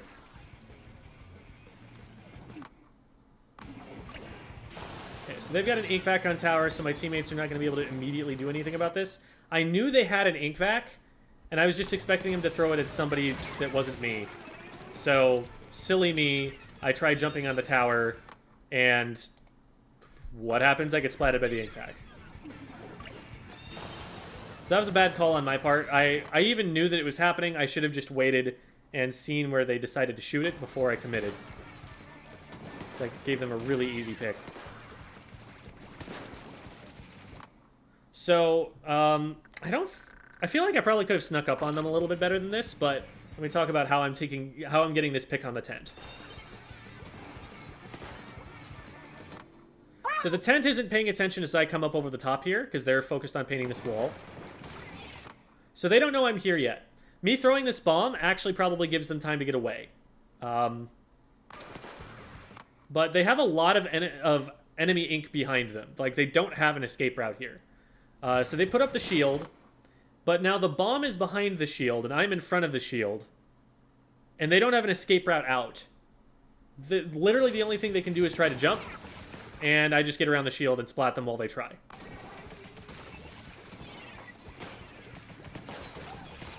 Nice.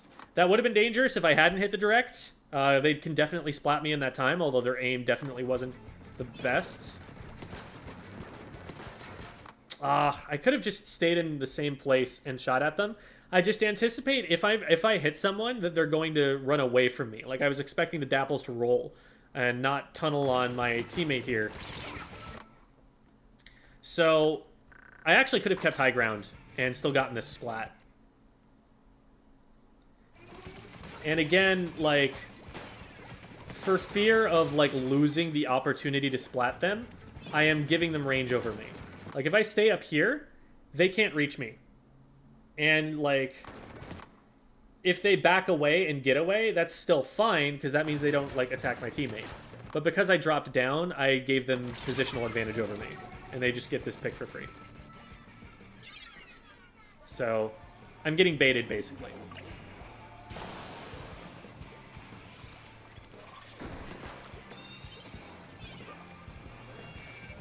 I'm making sure that the Dapples are not sharking there because I know that they still have that beacon. You won't see, but I did check map to find that beacon because I knew that they had been placing them and jumping to them. So now it's just the Dapples, and I see them because you saw the splash in the upper left over here. Part of it is that they, like, ledge glitched. But they know that I'm looking at this because I threw a bomb. And again, I'm pushing too close to them. My weapon is not so long range that I can't get closed with a couple Dapples rolls. So I need to be more respectful of the range immediately around that weapon in order to abuse its lack of range. This is just kind of unfortunate because, like, I already have a teammate over the top. You would think that if the enemy team were interested in doing something about that, that the Aerospray would be focusing on them. But no, they're sitting here, like, leaving their teammate to 1v1 my teammate and sharking me.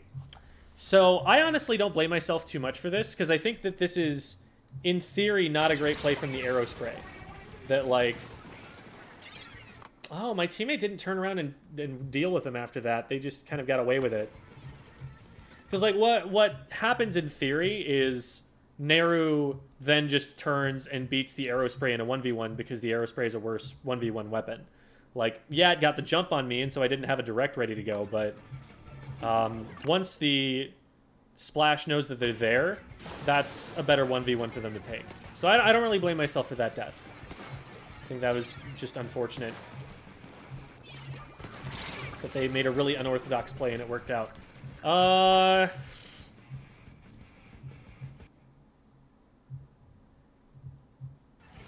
This death seems very avoidable. Okay. So people know that I'm here. I've fired these shots, but I've got a lot of paint in front of me. I see someone who's over there, and I guess I'm not expecting that they immediately know where I am, which is not something that I should do because I've fired shots already, so they know I'm here. And I get too close to the boundary line with the enemy ink. I think I'm also just kind of anticipating that they're going to be running after my teammates, which I don't necessarily have reason to believe. So, again, bad positioning. Me going down at a bad time. Because we're starting to push now. If I had a big bubbler, we could have taken that a lot further.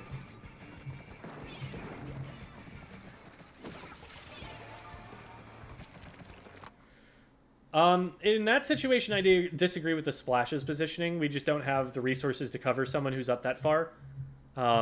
If I go in there, I think we both die. There. That is how I needed to play the first engagement. I fire one shot, I run backwards to keep myself out of their range, and there's nothing they can do. They're overcommitted. They go down.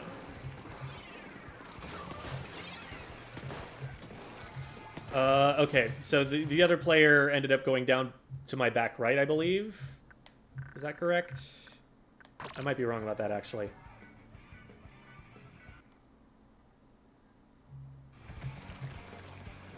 So I take this player out. And this is the squeezer. Squeezer goes down. Oh, okay. So that's actually the dapples that got splatted behind me. That's what that X is. I think I saw the Fizzy Bomb ink go down and was like, oh shoot, there's someone behind me. And there wasn't. So that's not the best awareness on my part.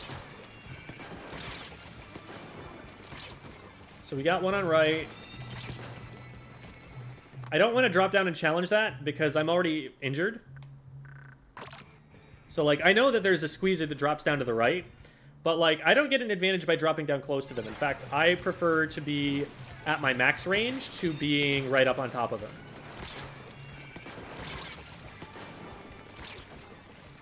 It's like right here. What I want to be doing is staying up top and shooting down at this player if I'm going to take the fight. But I recognize that if they're going to drop down there, they're just going to come up behind us.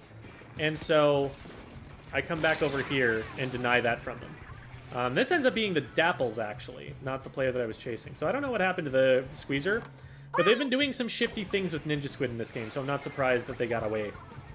Looks like they just backed up and got onto their bunker over there on the right.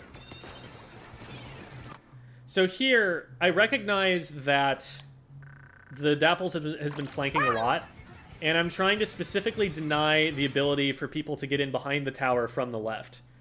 So that's why I'm staying behind the tower path here, because I know that, like, in jumping in, for one thing, I saw that someone was heading towards the freezer area to the right, and actually something clever that the Dapples does here is they make their trail look like they're heading straight towards freezer.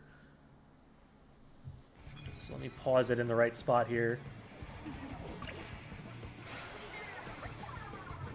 Right here. Look at where the Dapples is painting. That would lead you to believe that they are going into freezer, when in fact, so off to the right, you know, this unpaintable on the right above the ouch, that's where I think they're dropping. And then in reality, they end up going over this wall and going straight after me. So I have to back up here, and I try to. Unfortunately, I don't end up painting their feet at the right time to stop them. They just dodge roll forward. Actually, I shouldn't really rely on being able to paint their feet. I should really just try to keep raw distance, because this is a dualies. They are going to dodge roll through what I paint. So that's a good thing that I've learned there. And we don't even end up hitting the checkpoint. Even the checkpoint wouldn't have been enough. Alright. I'm glad I did that, because that teaches me a lot about how I need to be engaging the dualies better.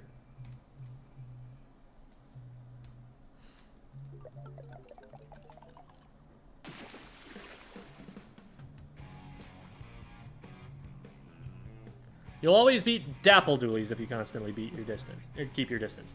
A Tetra Dualies is a lot harder to keep your distance against. A lot of the time what they'll do is they'll roll forward to get in range, and then roll backwards because they have longer range than you and you have to approach them. So they start by engaging, but then start kiting you backwards instead. That can be really difficult to deal with. I'm going to go and make myself a sandwich real quick, and then I'll be back. I'm probably going to stream for another 2 hours still. But it's lunchtime, so time for me to go and get some food. I'll be right back. Thoughts on Galugas? Better kits, same problems that kept them out of competitive play as they had in Splatoon 2.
food's in the microwave for a minute. Figure I'd come back and maybe try and get some questions answered.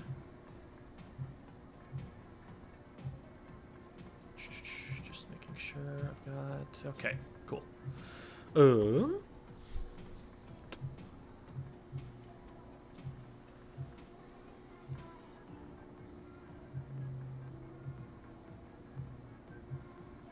So, plot twist, it's not a sandwich at all. I realized that I need to go get groceries in order to have sandwich supplies.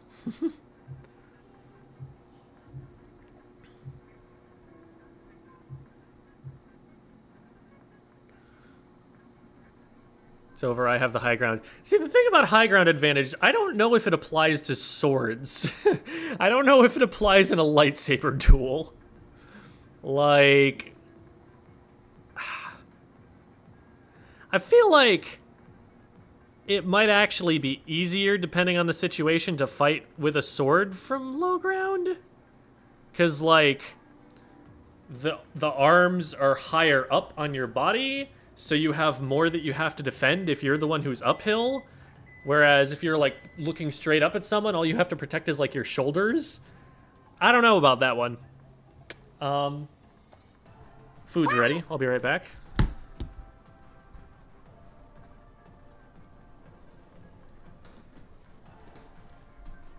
Yeah, he got his legs chopped off because he did, like, a double Misty flip instead of something that's, like, actually tactically useful. This is Star Wars, after all.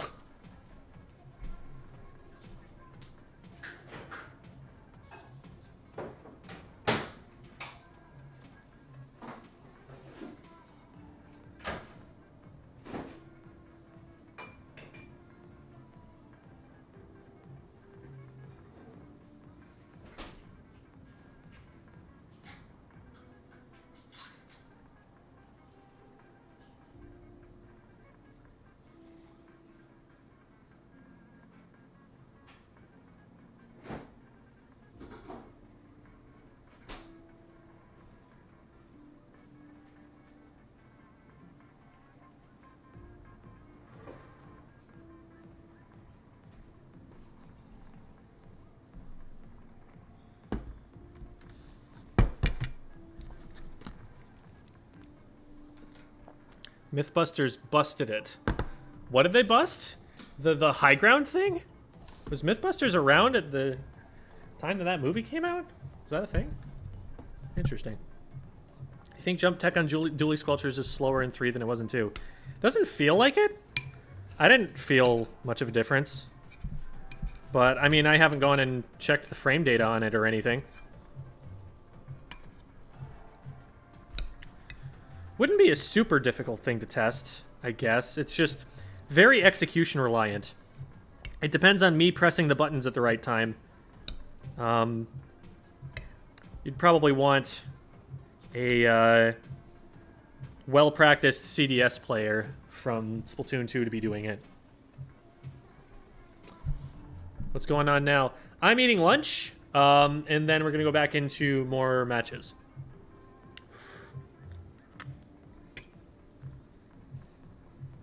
But I'm answering questions in the meantime.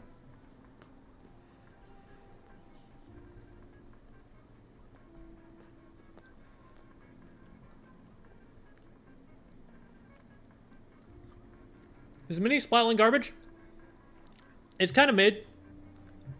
Literally the only reason it's mid is because it has a hammer for a special. You put, like, missiles on that kit, and that's absolutely rocketing up the tier list.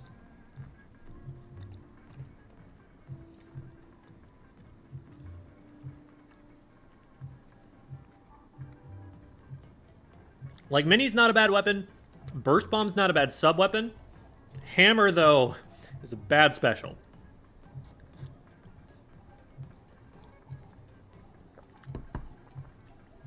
Yeah, Luna, in my opinion, is one of the weaker main weapons in Splatoon 2 and Splatoon 3.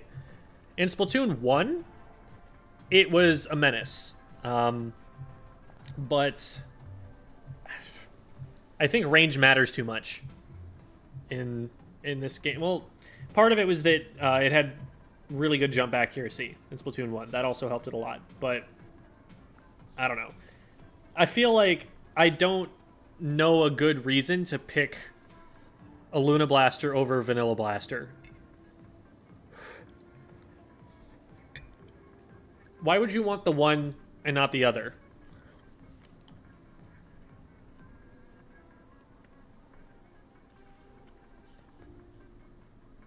Slightly bigger indirect blast radius? Okay, just aim slightly better. I don't know.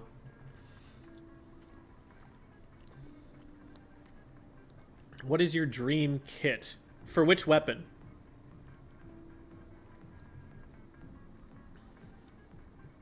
How long did you take to get your first weapon to be good? Oh, that is a word that I have spent a lot of time talking about on this channel, the word good. I have an entire video about why I think that that word is really difficult to meaningfully use. I don't know how to answer that question because I don't know what your definition of the word good is.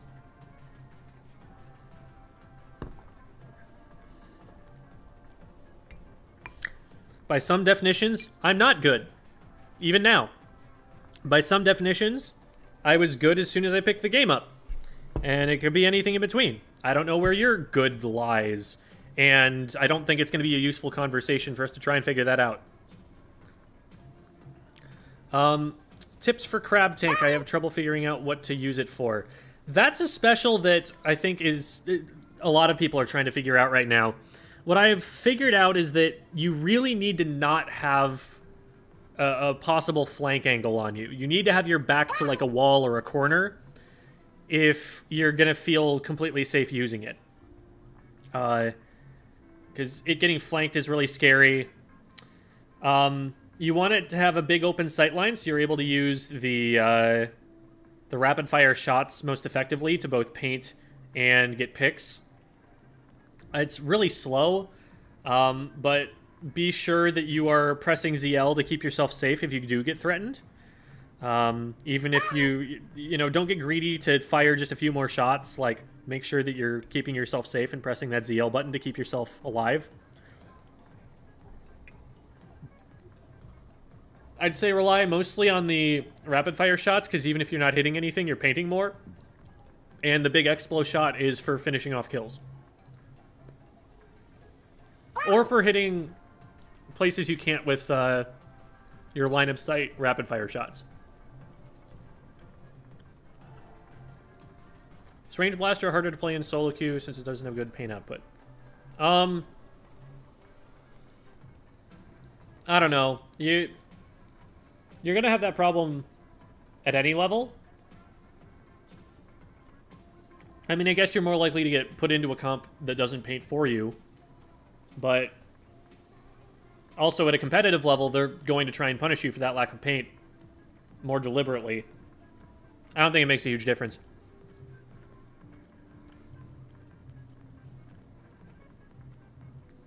When you're trying to learn a new weapon, should you just spend a lot of time in the firing range or play lots of open Anarchy? Kind of.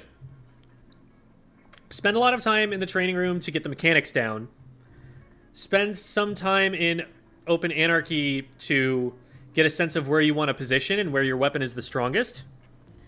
And if you play for a team, work it into team practices. You're accomplishing different objectives with those different kinds of practice. Hello, Wastelander. Thoughts on Zipcaster? One of the weaker specials. Needs armor or something, because otherwise it's just going to get shot a lot.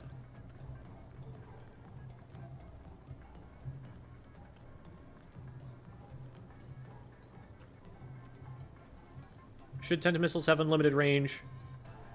Tenta Missiles are bad for the game. Full stop. I think that they are fundamentally flawed in their design. And they will either be way too strong or nerfed to the point where nobody wants to use them.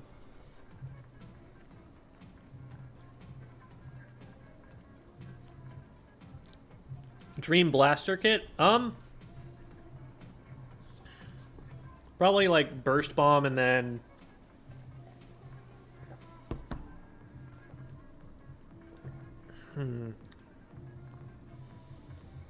What special would I like? I mean, Booyah Bomb wouldn't be bad.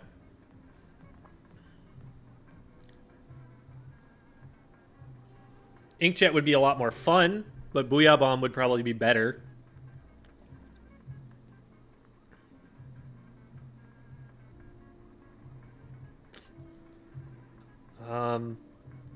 Got back into Splatoon 2 and decided wanting to get better in Rainmaker because I like this mode the most. What do you think would be the best weapon for starting ranks and high ones for later? Pick the weapon that you want to play. Don't pick the weapon because it's going to be good for, like, early ranks. Pick the weapon, like, if you like chargers, I don't care if you're C-, start grinding chargers right now. Play the weapon that you want to play. Now, pick the weapon that you want to play with an understanding of the metagame. So, like, if there's a weapon that you really love, but then you look at the way the game is played competitively and realize that there's another weapon that is in the meta that is doing that same thing better, then switch to that weapon. So, like, if you really like the arrow spray and you're playing really aggressively with it, consider the Sploosh, which is better for that playstyle in every way. Or, like, consider, you know, switching to something like Tetras or something like a 52 or something like a Splatter Shot that actually has the ability at a high level to really force its way in and do aggressive shooter things. Like, don't switch off of shooters. Just find the version of that thing you play that is going to be the best for you. Competitively competent. Okay, what does competent mean? Does that mean that you compete in tournaments? Does that mean that you win major tournaments? There's a big gap between those things. And, I mean, I wouldn't say that somebody at any of those levels is incompetent. What does it mean? It's still... You're still just finding a different synonym for the word good when you say competent.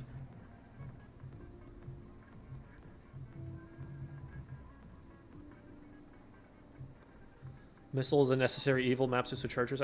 Booyah Bomb does the same thing, but with less evil. Any reason to try and get better with the Splatlings over the 96 gal? I've tried heavy Splatling. It seems like an uphill battle to learn. I think heavy is probably doing a little better than 96 is right now. Heavy's not a bad weapon. I think it is a weapon that works and just isn't favored in the meta right now based on the way the maps are designed and the weapon matchups they have to go up against. Like, there is a world in which Splatoon 3 is a game where Heavy's a really strong weapon. It just doesn't happen to be this very patch that's happening. If you like Splatlings, I would say bide your time. Maybe, you know, learn to pocket a charger in the meantime, but don't just lose that skill, because I'm sure there will be Splatlings that come back that are still going to be good. What's the difference between Anarchy Open and Series? Series gets you a lot more points and risks a whole lot more points. That's the biggest, most important part. The way that you actually accumulate those points is not as important, but that's the crux of it. What players are considered Div 8 or 9? Is that just like players who are starting out in the GOM scene? Yes. Those, you know, based on the system that ends at Div 9, those are the lowest tier players, or lowest tier teams, I should say, not players. So they're the least likely to win in tournament play. Usually that means that Div 9 is like a mix of, like, you see even as low as, like, rank B teams there, but rank B through, like, rank low S plus or something like that is about the range you'll see there. Using Splatoon 2, because Splatoon 3 rankings don't mean anything.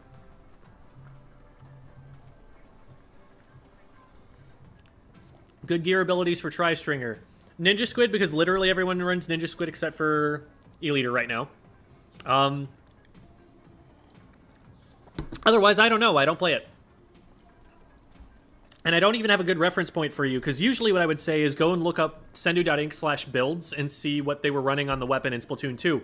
But the weapon wasn't in Splatoon 2. So I don't know what people are running in it.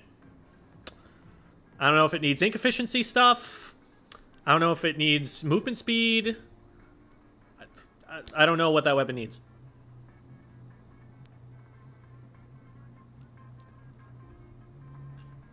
Yes, so here, Misha hits on a really good point here. If you like a weapon, that is an advantage.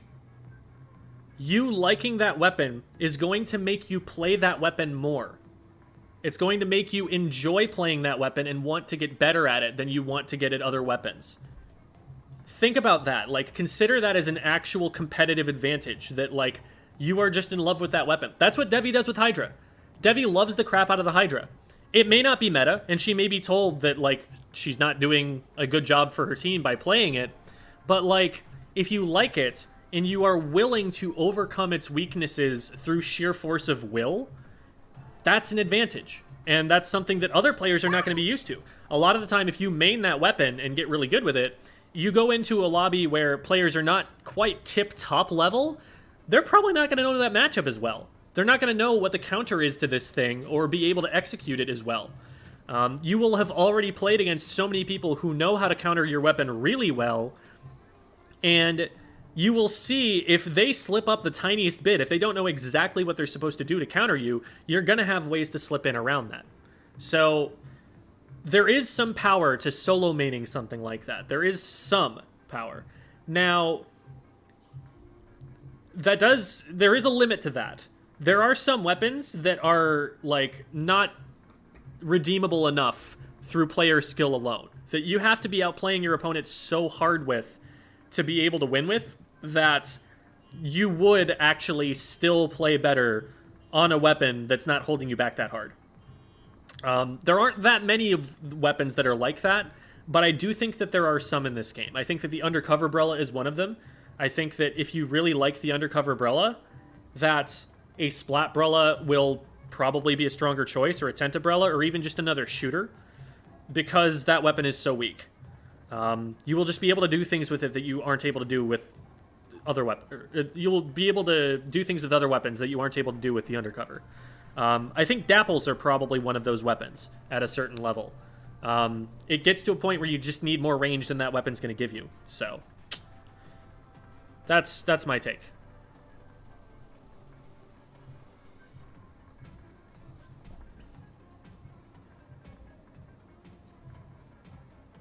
Rabbit, I'm going to need you to say something other than in the chat here.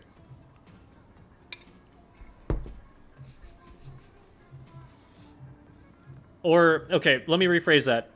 If you're going to say things in chat, I need you to say something other than the same thing over and over again. Thoughts on Tri-Strike? See a lot of back and forth on it. That is a really interesting question, too, because it feels like it should be about as strong as Booyah Bomb. And there's also an execution challenge to it that you don't have with Booyah Bomb, that aiming it is just significantly more difficult. And also takes more thought.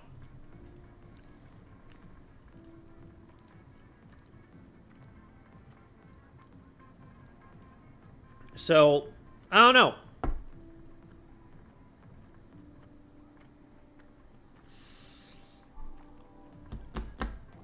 It's something where I don't think we've seen its full potential by any means.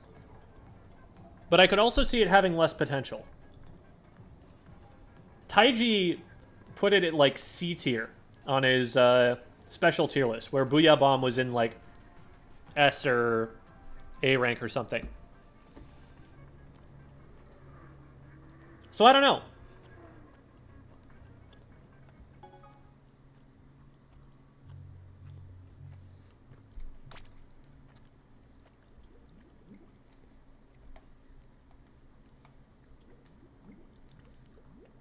Maybe more flexibility? Yeah, because it's like, you can put it in 3 different places. So you can spend 2 of them taking the charger out of play and then spend another one someplace else. Like, that flexibility has some utility. It's just how much utility is a question. How do you prevent staggering? I talk about this extensively in the near the end of the S Plus video, but stay away from enemy ink and paint for special.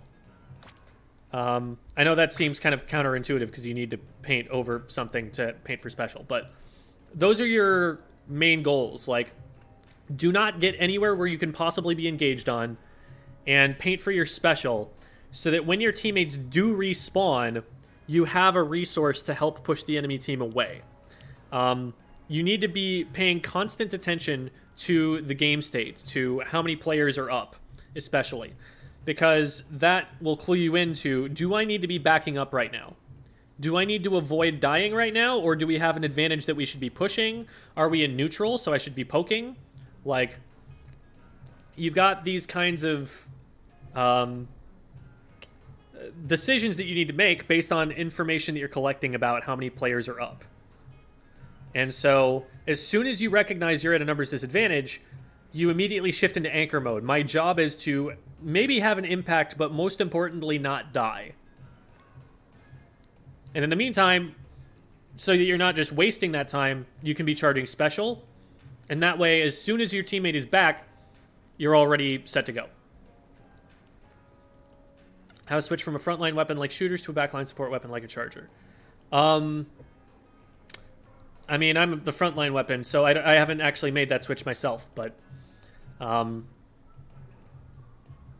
you're going to have some habits that you need to break about your positioning, because your positioning as a frontline weapon is largely based on closing distance between you and your opponents. Now you need to do the opposite. You need to prevent them from closing distance on you. Thanks for the content you've been creating for Splatoon 3. You're welcome. Completely new to the series. It's helping me understand the game better. Is this site that lays out meta builds for weapons and gear? Is it too early in the game? There was one for Splatoon 2 called sendu.ink. So sendu.ink/builds, which is what I just put into the chat right there. That's what you want to check out for any weapon that was in Splatoon 2, Distracted Insanity. Just wanted to say hi and that I appreciate you doing the tip videos, even though we are around the same level. A new perspective on things is always important. Thank you. Appreciate that. Love your thoughts on the angle shooter getting short shrift for aware players. It becomes a command special and allows players to focus their team on specific targets. So focus their team on specific targets. In a competitive context, the way you do that is by saying, focus this player to your teammates, and then they do it. In solo queue, yeah, okay, I guess marking them will probably draw more, disproportionate aggro from your teammates to them. But you can't really rely on that. What you can rely on is, if I put a bomb on this spot, they cannot exist on this spot or they will be splatted. And both of those outcomes are good. You just much prefer a bomb. And, the argument that always comes up with other, any kind of lower tier weapon or sub or something like that is okay, but look at all these things it can do. And it is extremely valuable to consider that.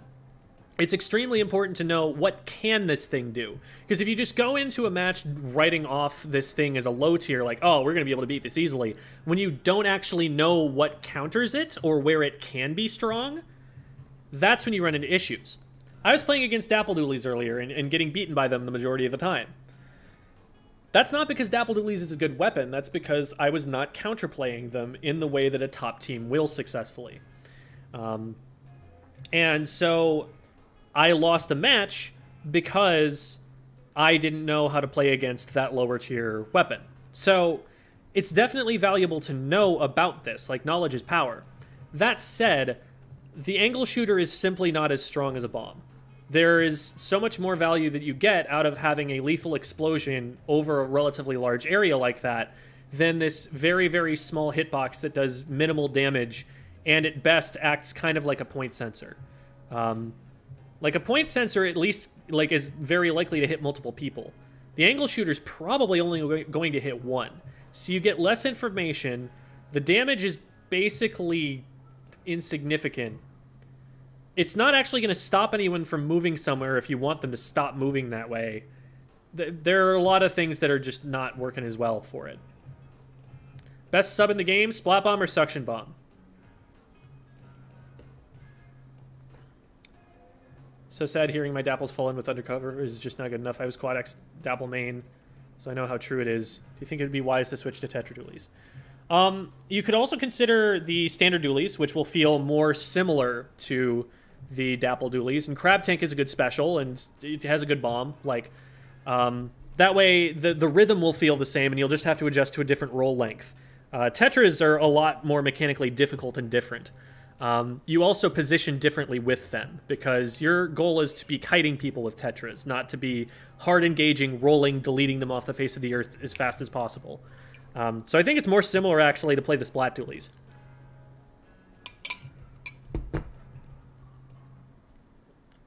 Just wanted to say I hope you're having a good day. I hope you're having a good day, too. Thank you, Zigzam. Any tips for Clam Blitz? I find it very fun, but I'm not very good at it. I have 2 videos on the YouTube channel about it that will discuss it in length. One is just called Clam Blitz, and that gets you the basics, the mechanics of it. And then one is called You're Pushing Wrong in Clam Blitz, and it explains on a more decision-making level what you should be trying to do to set up strong pushes. Is Bubbler good? Bubbler is meta in a lot of situations. People are spamming, like, double Bubbler on zones to prevent people from painting the zones and recapping.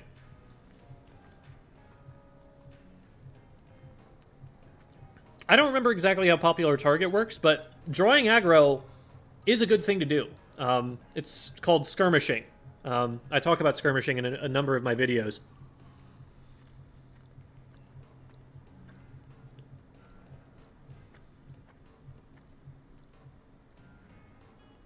Oh, I didn't know that was set up for Splatoon 3 now. Thank you, Nightpool.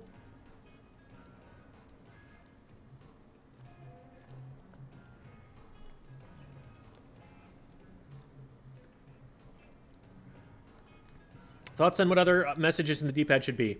I want one of them to be careful, and the other one to be play objective. You ever been in a situation where you want to tell your teammates, go, go, go now? Yeah, this way would probably be what I would say. Or maybe play objective, I don't know. Do you think Agent 4 should be in future single-player content? I have no opinion on this. I do not care. The story is not what I play the game for. Not Fizzy? There is an argument for Fizzy. And they did nerf the other bombs. I think the combination of Fizzy and Machine elevates the Fizzy bomb more than it can be elevated by itself. So Fizzy is definitely a close third there and is in the running.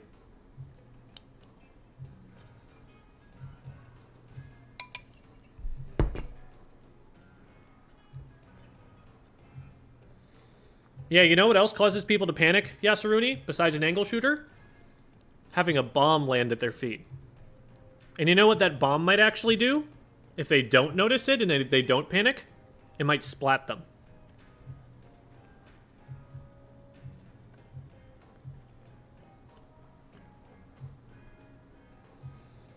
I'm not eating cereal, I'm eating rice and beans.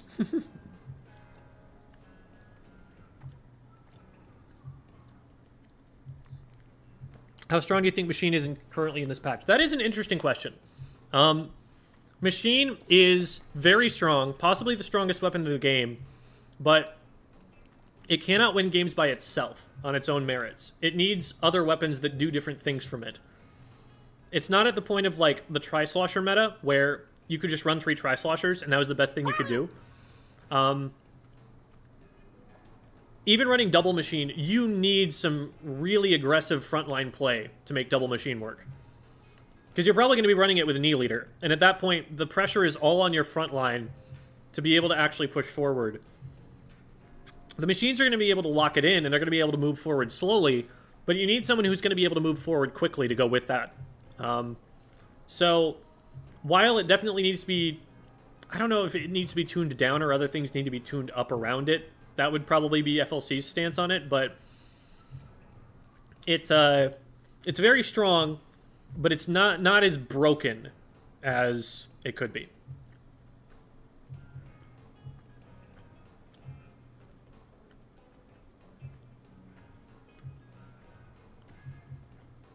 Does 10 missiles go through Bubbler? No, Bubbler prevents it. I mean, another thing about Tenta missiles, though, is that they will hit the weak point because they're coming in from the top. So they damage it quicker than a lot of other specials that it blocks.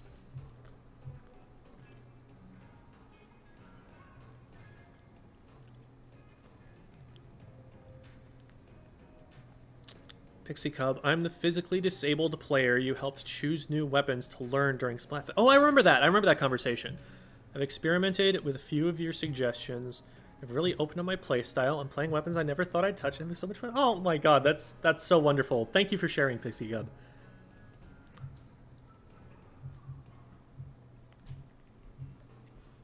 Do you ever get super frustrated when playing? If not, how do you stay calm?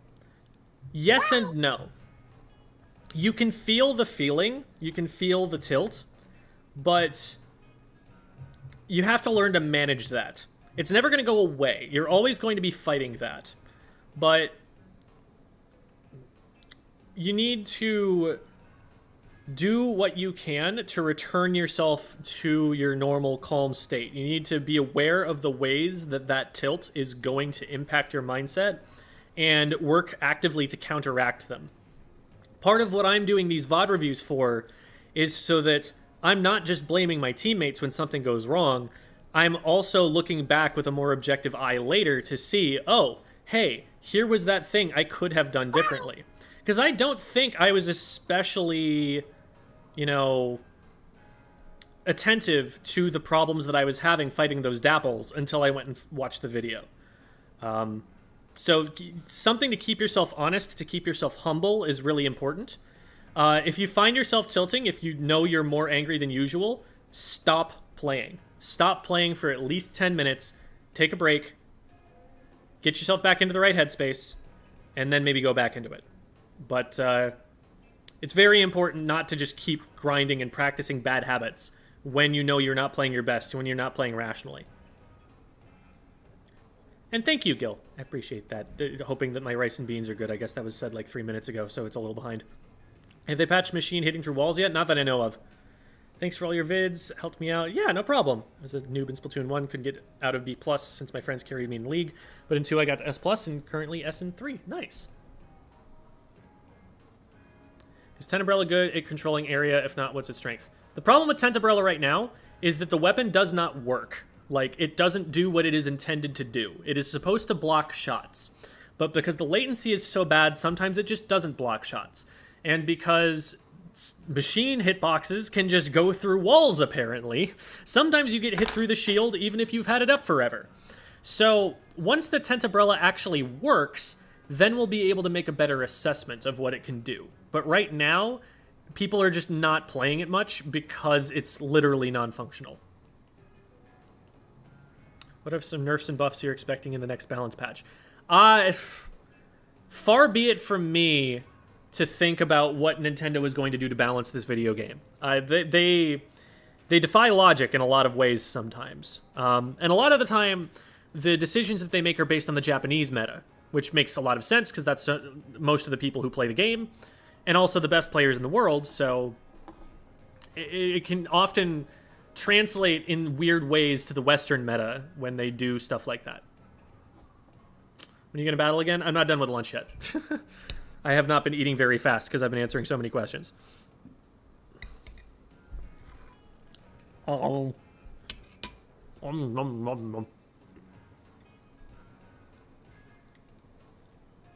you get the exclusive gear on Splatnet?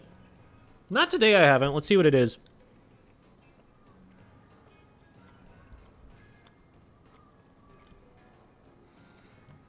Just in time, Cascor. Welcome, welcome. Good to have you. Cascor used to be a regular member of Squid School, actually. Back when this was Bravest Esports, he was one of the game coaches, and the original idea for the channel was for me to teach the other coaches, basically my coworkers, how to play.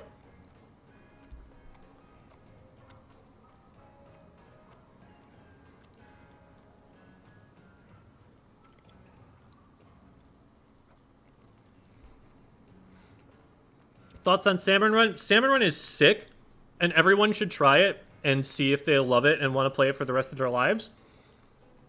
I am not someone who needs to play it as much as that. I'll take those clout goggles. Those are some good clout goggles. Ooh, okay, wait. I need to pick up my order first. Then I can order the clout goggles.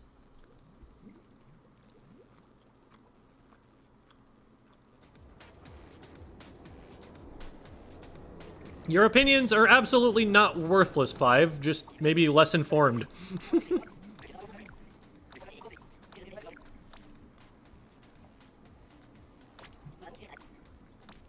What do you mean I haven't ordered anything yet? Oh wait, it's Splatfest delivery. Yes, these ones actually have IA. Yeah, we're buying the new gear. Okay. That's a good start. And now, let's order the double egg shades here. Well, let's make sure there isn't anything more that I want here, but I think those are the good ones. Some good object shredder shoes, but I've got a lot of object shredder shoes here that I'm not too upset about, so I don't need those as much. So hopefully this has gone through by now. Nice! That was super fast.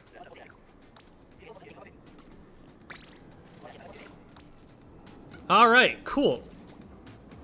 Thank you for that reminder, because that was very helpful. Name looked like a very complicated math equation. Yeah, some people just like to flex. They're bigger nerds than you. How's the popcorn yesterday? It was good. It was good. Salmon Run is way harder in 3. Yes.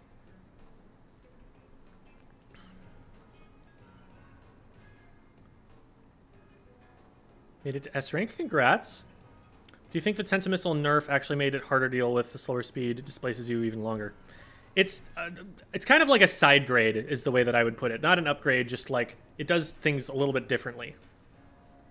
But yeah, it did not fix that Tentamissiles were a problem.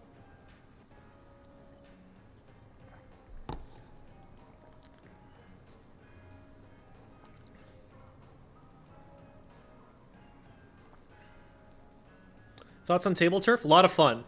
Definitely like it.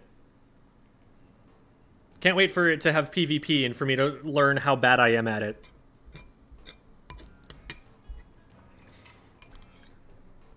Hi, Zucchini.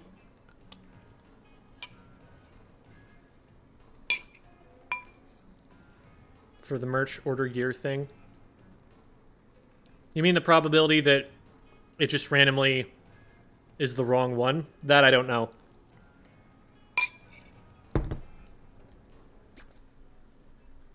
I need table turf guides, oh no. What have I locked myself into here? Someone asked to see the locker.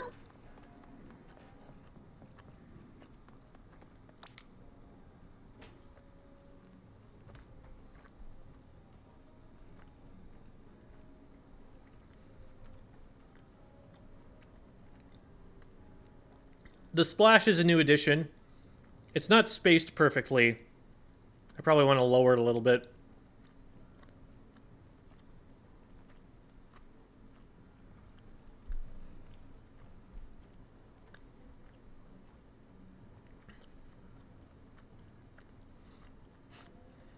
Bruh, your locker is whack.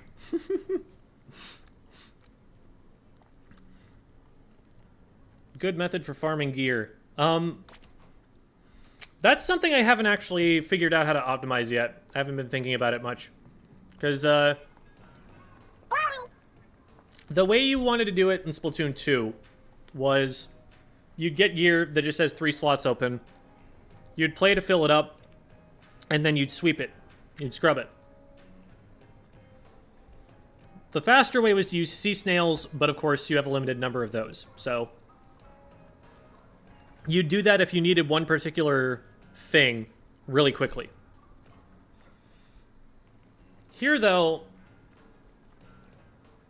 it might work differently. I'm not really sure.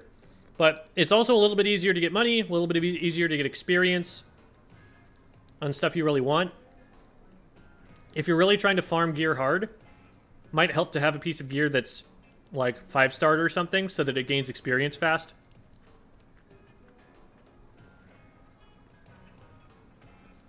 Chunks, specifically. That's the biggest bottleneck.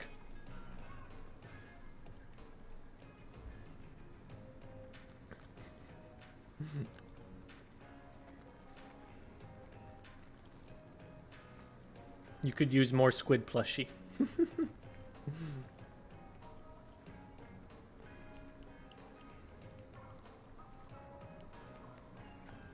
Advice for someone in S rank looking to get into S+. I do have an entire video series about that. And the reason I say that is because it's going to take me too long to answer that question with any kind of, you know, useful quantity of information. So I would just direct you to watch that video instead. I have videos how to get out of S rank, how to get out of S+. They were made for Splatoon 2. They completely apply here still.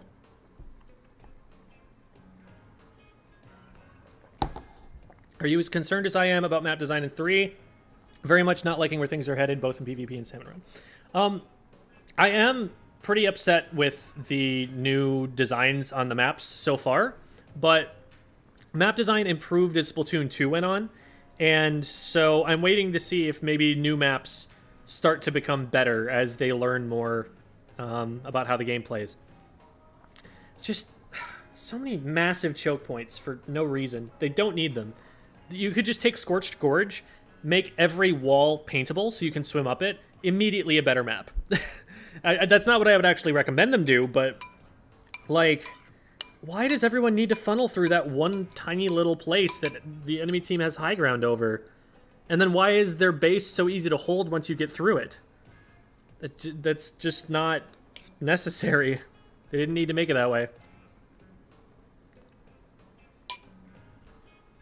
Does Ninja Squid work on tent? Yes.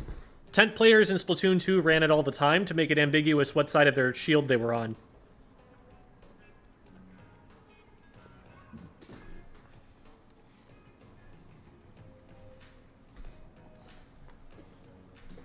Lost in series 9 times in a row. Feels like there's nothing I can do about it. Is that normal? I've been hearing that some people have been sinking themselves pretty negative in the points there. So maybe that's a thing, but there is always something that you can do. Never deny yourself your own agency. It may take a lot of time to get to that point where you have that kind of agency, but you do have it.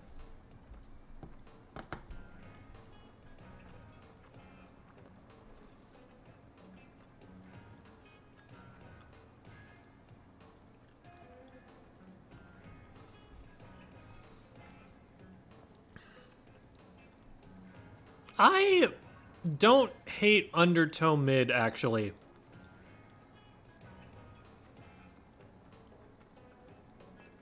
I think it's different, and so it's going to be awkward while people figure it out. I don't know that it's bad, though. Favorite deep cut member? Shiver, close second Fry, distant third big man.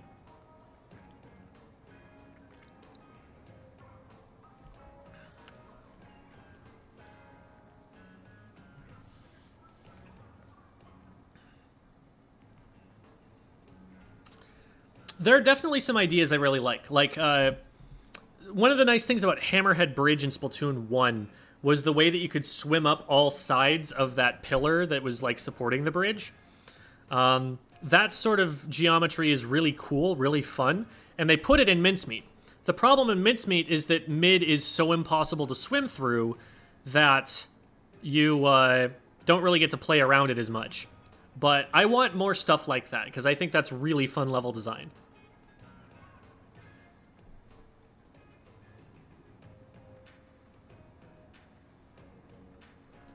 I don't think Scorch Gorge is the best of the bunch. I think Museum is probably the best map in the game right now. Hagglefish is very strong. Hagglefish is like, I don't know, it feels like nothing to write home about, but it's functional on every competitive map mode. I think it works. A little bit goofy in tower control maybe, but it's I think it's good. But like, Mahi is, FLC calls it a postage stamp, and he's right. Like, literally all of mid, you can just hit with an E-liter. Why is that okay? You have like 2 little blocks that you can sit behind. That's it. Everything else the E-liter can hit. That's the reason E-liter is good right now. It's that the maps are like that. That you are funneled into these very predictable places. You do not have a variety of flank routes. There is the main path, and there is the flank route, and that's about all you've got. That's just not as interesting. I wouldn't say mincemeat is the most complex. I would, like, in terms of the strategies you have to employ, you kind of just jam up mid, and then they can't do anything. Your favorite 2 ink colors? Probably the titles, like blue and yellow.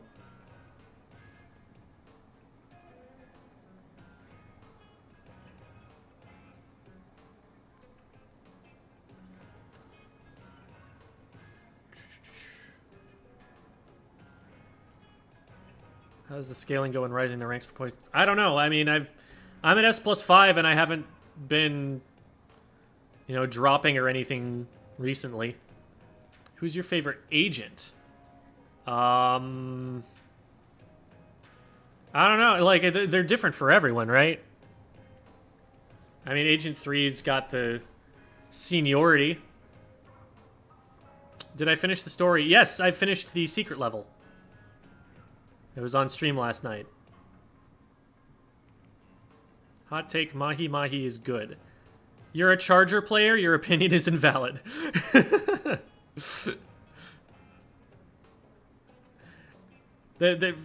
Fia, so remember how with Arowana and Splatoon 2, I was like, okay, hear me out.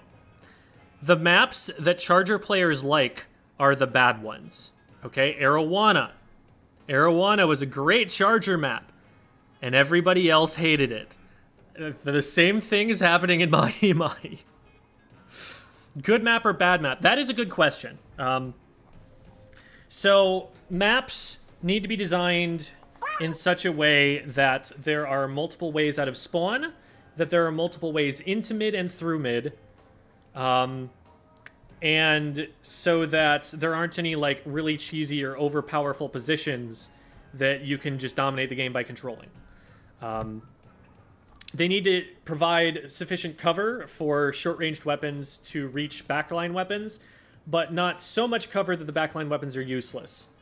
And the checkpoints and placement of zones and things need to be designed well so that the map flows in a reasonable way, doesn't get, you know, bottlenecked in one place too hard, but also that points are not way too easy to earn, that you do have to push through some relatively difficult places in order to win the game. That's a good kind of rundown there. So let's talk about what I don't like about Mahi Mahi. On Mahi Mahi, you put one E-liter looking out over mid, and you can see almost everybody, and nobody can move. And so it becomes this massive stall fest because nobody's willing to actually push out and contest the E-liter until everyone's chucked a bunch of bombs and specials at it. And so you spend a long time farming up those bombs and specials, you throw them all, you try to move into mid, and you either kill the E-liter or you don't. And it's just a lot of sitting and waiting in choke points for somebody else to mess up. It's not the fast and aggressive movement-based game that we enjoy playing.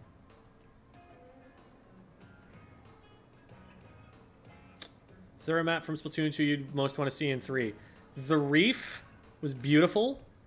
Piranha Pit, except for Rainmaker, was beautiful. They did bring Mako Mart back, which is good on them. Sturgeon's solid. So I'm glad they brought that back. And really, any map that they decide to make good changes to would be a good thing to have back too.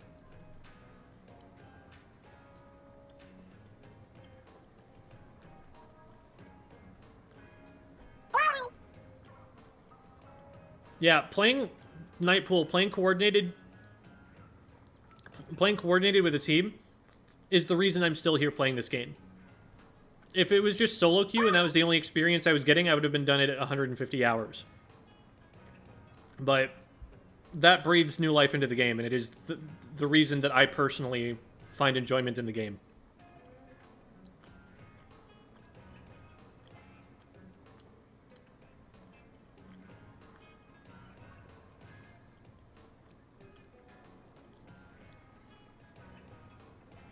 Can I attend squid school if I'm an octoling? No. Your kind isn't welcome here. JK. Mostly.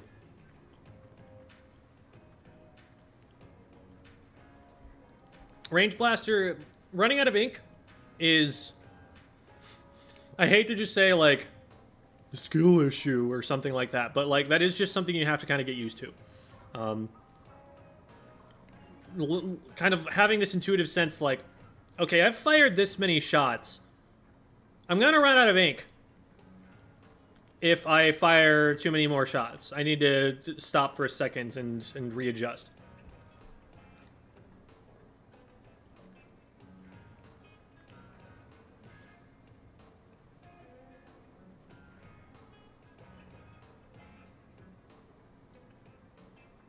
Are rollers being used at all at high level right now? There are people who are trying to make them work. I haven't seen them used super successfully yet, but the bubbler one definitely has promise because that special is very useful. What's your favorite non-Nintendo game? Dark Souls? Probably Dark Souls. I'm gonna lock in Dark Souls.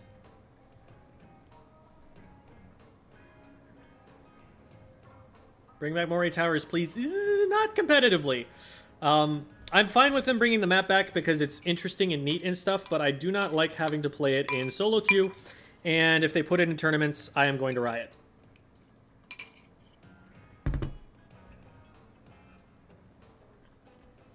It is a cool aesthetic. It has some really interesting Rainmaker routes. It is absolutely degenerate in competitive play, and I do not want to have to play it.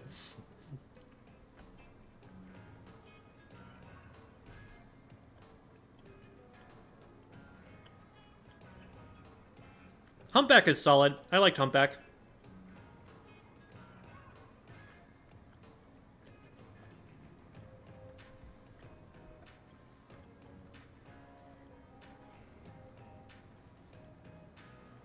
I don't actually know what distinguishes rank up battles from other battles in series.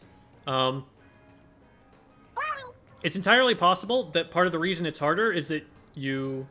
Well, no, it's not harder. Never mind. Not in terms of how many you have to win versus how many you can lose.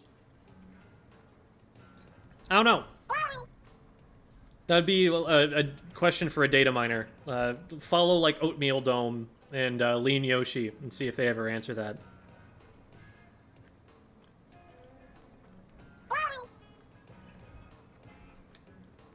What exactly is a skirmisher supposed to do when you get the attention of the enemies?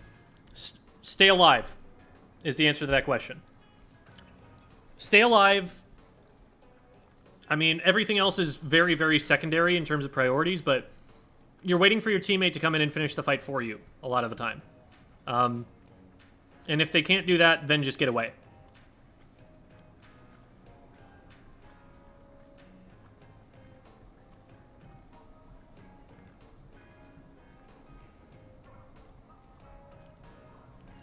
I think Big Bubbler is their attempt to bring Bubbler back in a way that's more conducive to competitive play.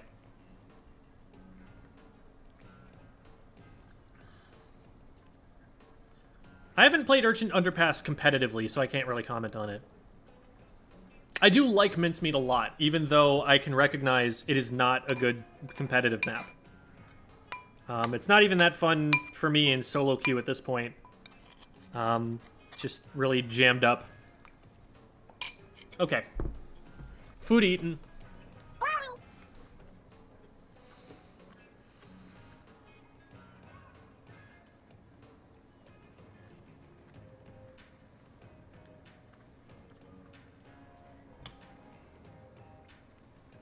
Something that I will talk about extensively in the long-form video that I'm making, but that I need to make very clear, is when I say skirmisher, like, I'm talking about what that weapon is doing maybe like 60% of the time, if it's doing well.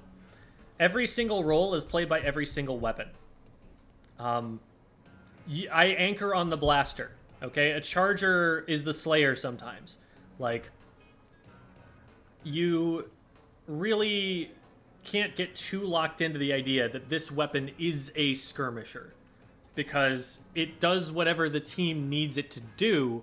It just happens to do that thing especially well and tries to set itself up to do that more often.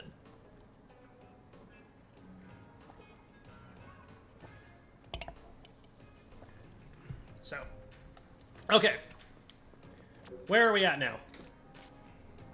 Rainmaker, mincemeat, and sturgeon. Let's work on Splattershot. What do we want to wear with this? Probably something like this, I would think. Actually, we do need this. So we probably want this to have some IA on it.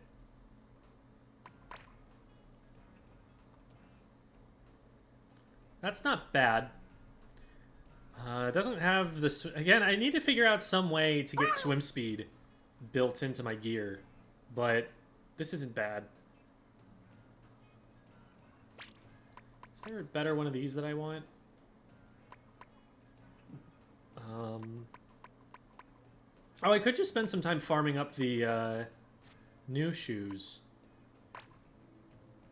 I think we'll work on doing that for now.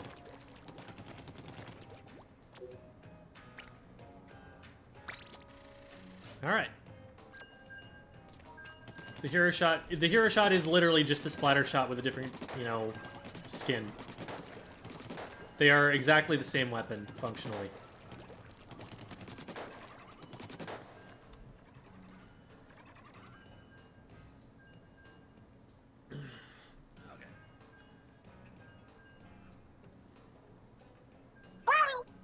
It's a really good gear. I mean, it doesn't look good, but it definitely has a good amount of what I want on it.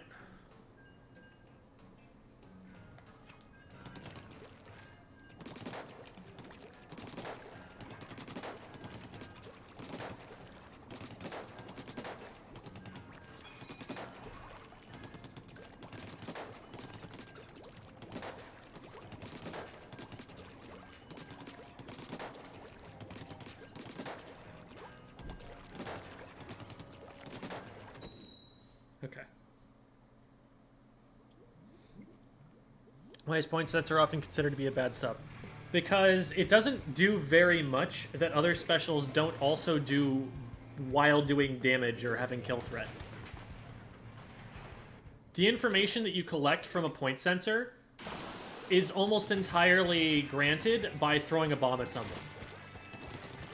If you're, you know, paying attention to the game right and using all the information available in your view screen. Do not get that cap, or that pop, I should say.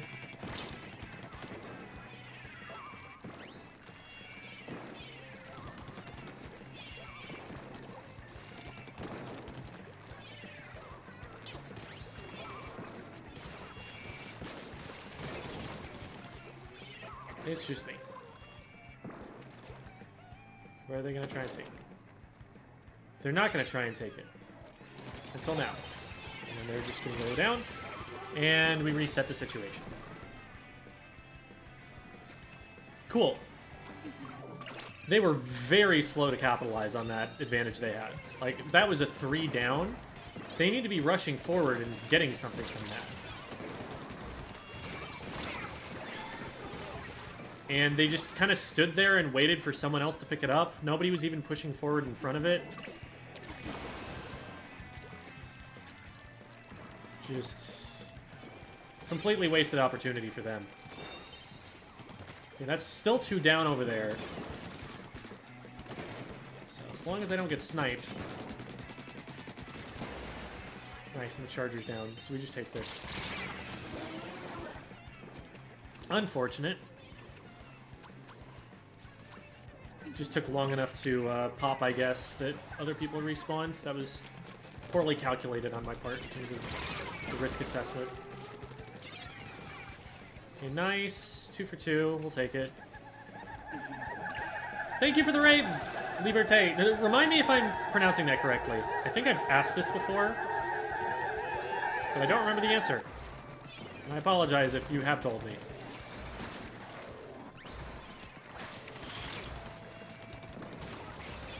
Yeah, see, that's what happens to Zipcasters. in my experience.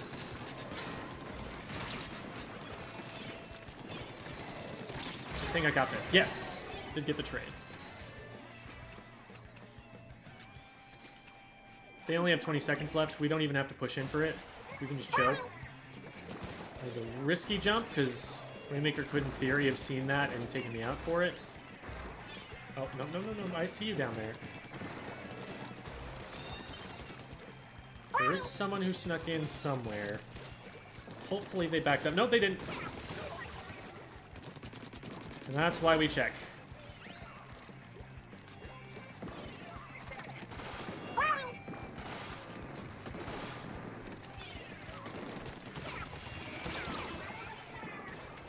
We can just let this reset. We don't want to push it too hard right now, simply because we're outnumbered, and it wouldn't lead to very much. Plus, they all have specials. We can just kind of use it to get mid-control here, and then play really annoying so that they can't pick it up very easily.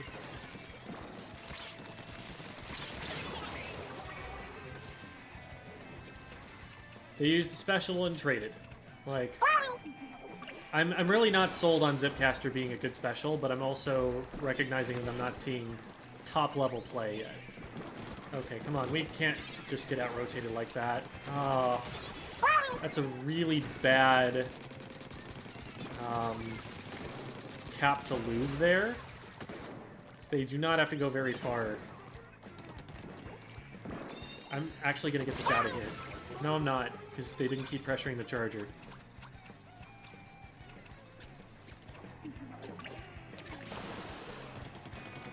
I'm really uncomfortable with just leaving it there, especially with how poorly we responded to them rotating.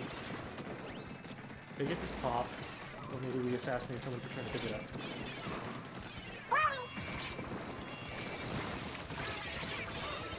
Alright. We held them off long enough, maybe? Oh no. It's 3 down.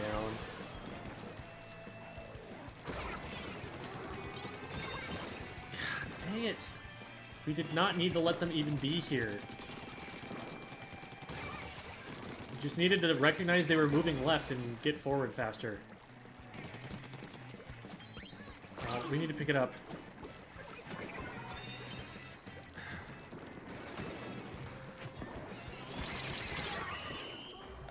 Nobody's clearing anything! Man. We know where the Rainmaker has to go, so we've got to get that cleared out. And I figured, with as far forward as we were, that someone would have checked that spot at some point. Ugh.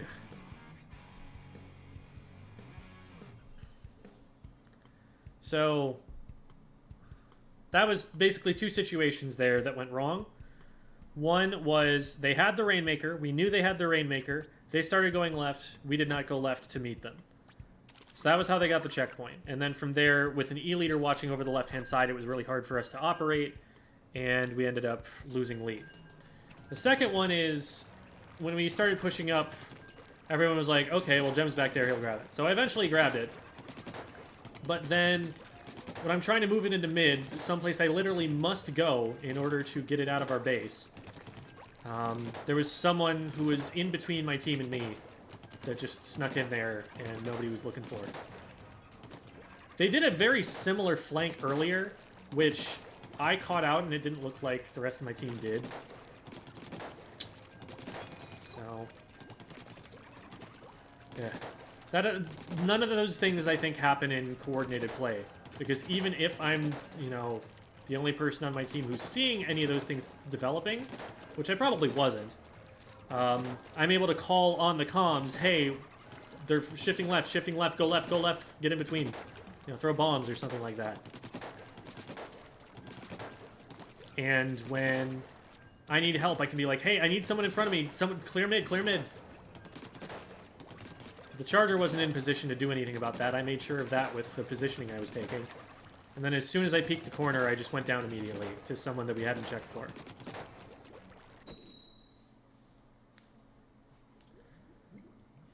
The ranks still kind of skewed. The ranks don't work especially well at the moment just because it's your letter is not reflective of your glico power, which is what actually is the measure of how strong you are. Okay, double backline on their team.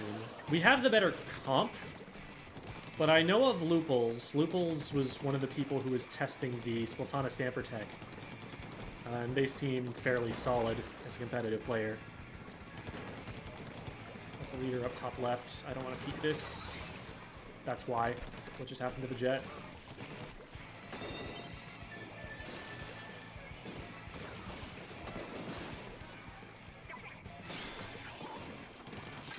Bring that in.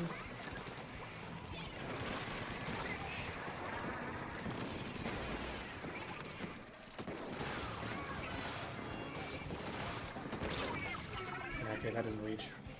Teammate gets him though.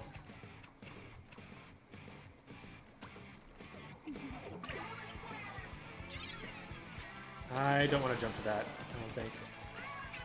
That is why. On a competitive team with experienced enough players, if I have a teammate who's staying in there for that long, then I trust that they have an advantage, and I actually do follow them in. But in solo queue, I have no such trust.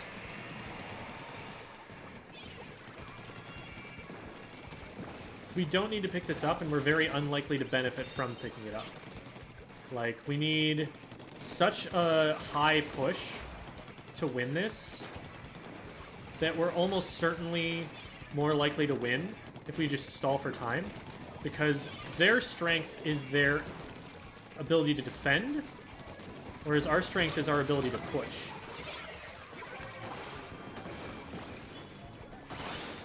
But, I mean, if we get a wipe, we can just win the game. Alright, that went well. Any tips to improve tracking? Oh, you mean, like, aim?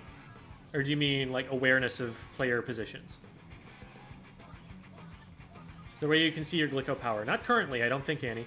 Also, welcome, Annie. Good to have you. We have Annie to thank for me having a second monitor, actually. They had an extra one lying around that they were able to nab for me, and I really appreciate it. So y'all better be good to them. They're a mod. They'll hit you with a stick. I don't know, Buzzyco. Let me take a look and see. The rank's still kind of skewed.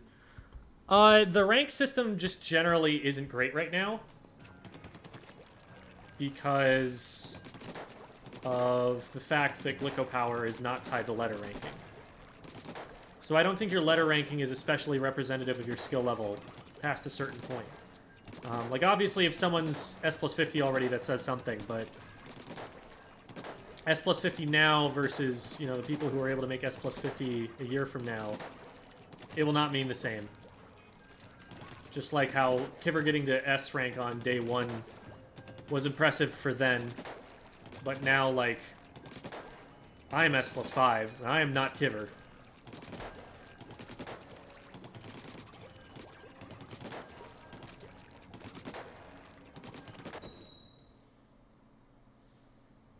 You have the dab, why are you not using it? Because I have a certain sense of human dignity. I used to get asked by students to dab all the time, and giving it to them just never felt morally right. Never felt ethical.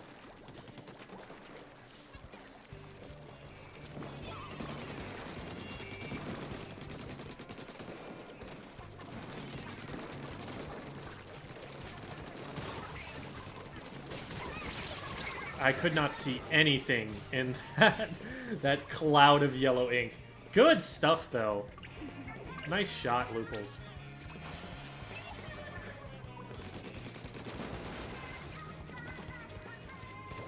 Let's deny them this. I don't need to splat that person, I just need to make sure that they're not shooting down at us from there. Oh, hi. Alright, going left is smart. Because they were all heavily defending their pit. So we just went and took ground someplace else.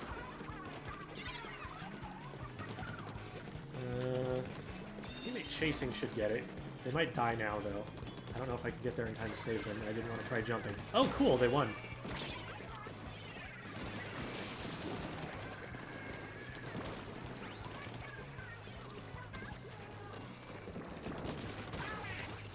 You're baited.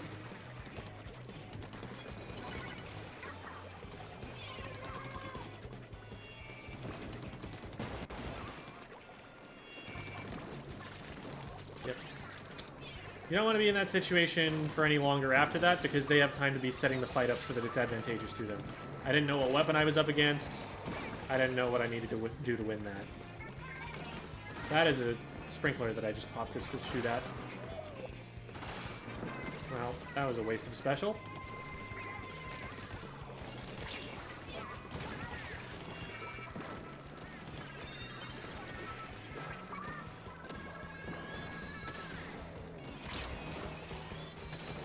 Nice.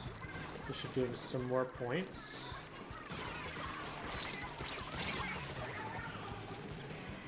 $33 isn't bad. I kind of screwed up on the movement there. Probably could have gotten a few more if I hadn't run into the corner the way I did.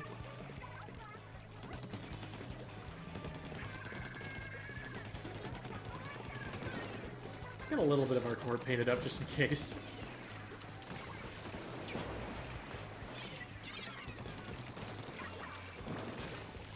That's the blob, I believe. One of them picked up a Rainmaker when they're at a numbers disadvantage, so that's about how that should go.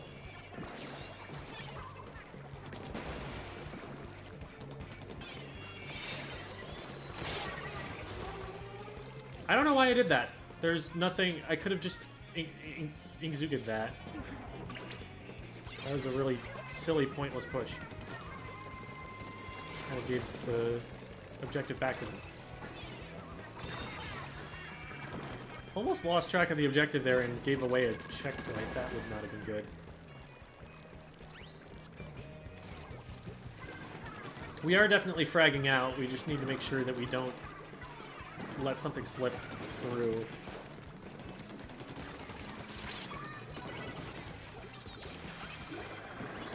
Oh, I could have shot that way earlier. It's just the Splatana. Where is the Splatana? Nice, we found this.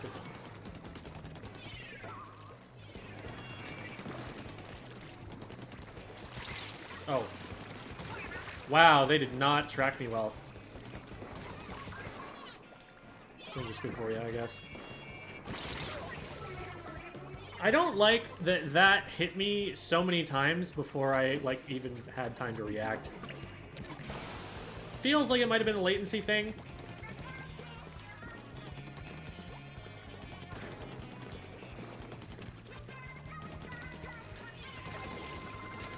Okay, go nice.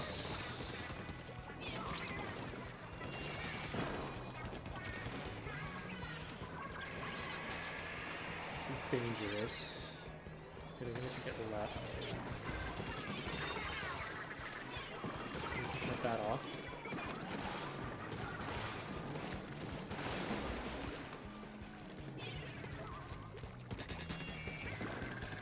That was a really risky move that I made there, but I was counting on them to back off, knowing that they dropped a lot of players. What I did there was, like, I got behind him and shot him once, and then I stopped moving for the kill. Because I knew they would have time to splat me if I just stayed in place. But I also knew that my charger was looking at them. That's skirmishing right there. That was me just staying alive and waiting for my teammate to take the kill I'd set up for them.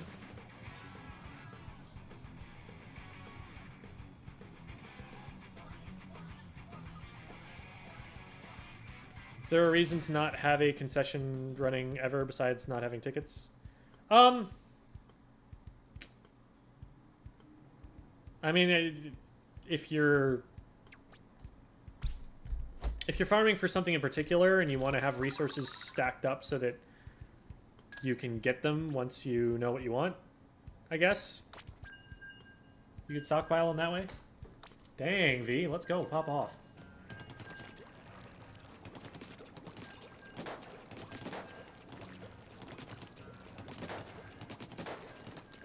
Not that much of a reason. I just don't know what I'm working towards yet. Once I have goals like that set up, I'll be pursuing gear much more intentionally, deliberately, with much more direction, I guess.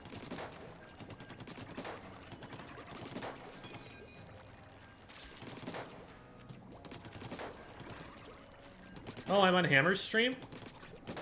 Did we play against them in that game? Is that what happened? They were running 2 octobrushes, so I would not be surprised if one of those was Hammer.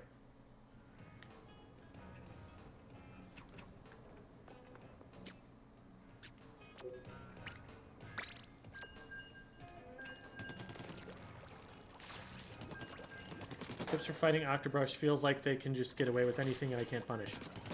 If the octobrush is on top of you to do range, you have already lost the fight. Or to do in your range, sorry, is on top of you in your range to do damage is what I meant to say. Then you've already messed up. You need to be spotting them before they show up. And if they're like, they don't have like the fastest DPS in the game, but it's very consistent DPS that they can do pretty quickly. So a lot of the time you can trade them, but you need foreknowledge of where they are before you're going to be able to engage them effectively.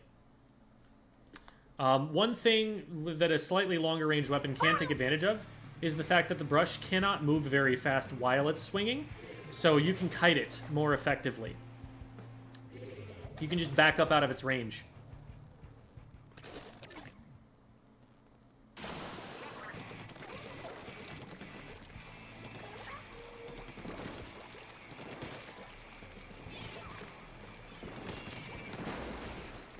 That's a lot of people right here, and I do not like being here, so I'm going to jump. The smarter player would have recognized there were a lot of people there and just not gone in the first place and not had to remove themselves from play.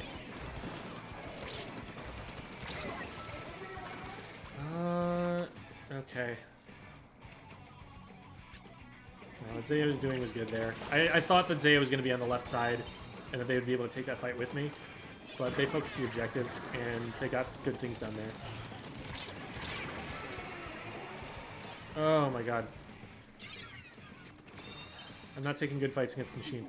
The fact that we're still in this game is wild.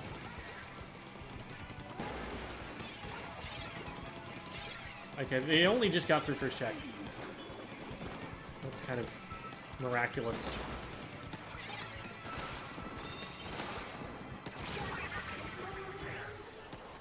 Everyone's dying, though. Can we stop all dying? Oh my goodness.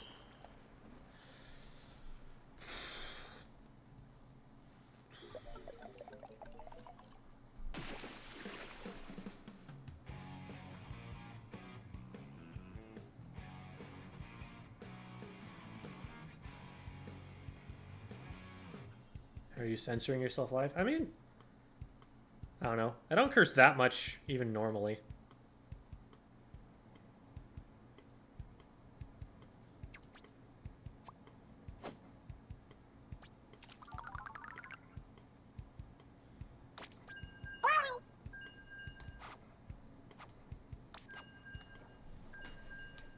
All right.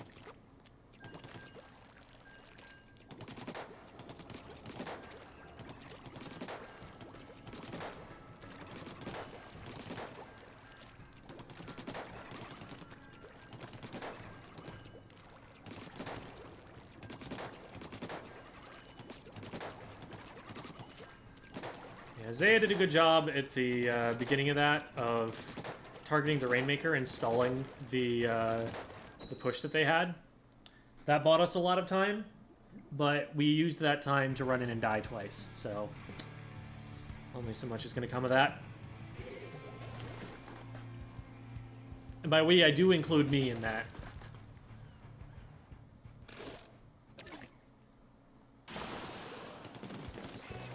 Comp is like so optimal. This is like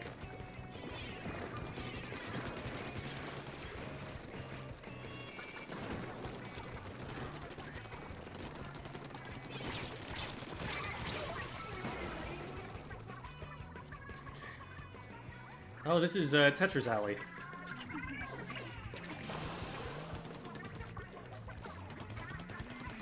Alley is a competitive player that I've played with and against a lot.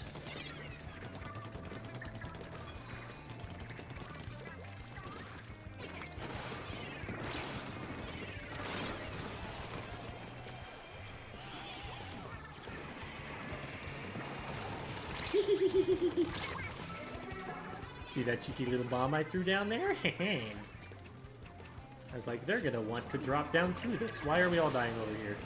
Oh my god. That would be why.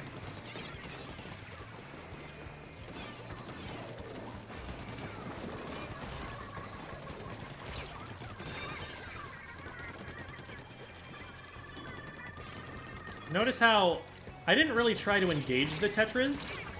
I engaged on the objective.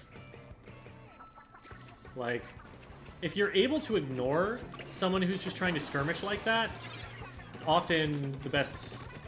Oh my god, no. Why am I not... Ugh. What I'm upset with is that we had people that were, like, there, able to defend. I hit 2 shots, and, like, yeah, I'm mad at myself for not hitting those shots, too. But, like, just turn around and slosh once. That's all they had to do. Ugh.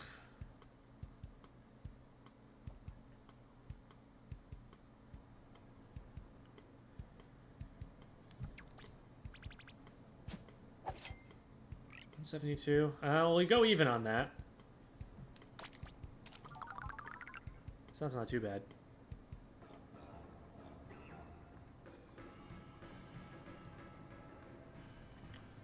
Any good utility subs to have besides Super Chump and Krez? Bomb defense used to be one. I don't know if sub resistance is as important anymore. Because Bomb Defense Deluxe considered a lot of different things bombs. Bubble Blower in Splatoon 2 was considered a bomb for the purposes of bomb defense. Missiles were considered bombs. Splashdown was a bomb. Like, Rainmaker Explosion was a bomb. So it protected you against a lot of different things. I don't think it's the same anymore. I think it's just sub-resistance, which is crazy, because that is not a thing they needed to nerf. Nobody was running, like, that much of it. It's not like we were stacking it and just taking no damage or anything. So yeah, that was a weird balance choice, but... I'm gonna go use the restroom, but I'll be right back.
I forgot about one of the utility subs. One of them is also Special Saver. I don't think he listed there. One sub of Special Saver goes a really long way. And if you're playing like a heavy special spam weapon like a Reflux, like I've seen in Area Cup there was a Japanese player who was running 2 mains of Special Charge and 1 main of Special Saver for that, to give you an idea of how many missiles they were trying to output in that game. Okay. The teacher doesn't come back in 15 minutes, we can legally leave. Well, Too bad. You're stuck. I'll remind the teacher that homework is due. Choose open series. Oh, choose open over series. Yes. Series is for when you're trying to rank up and you're playing by yourself.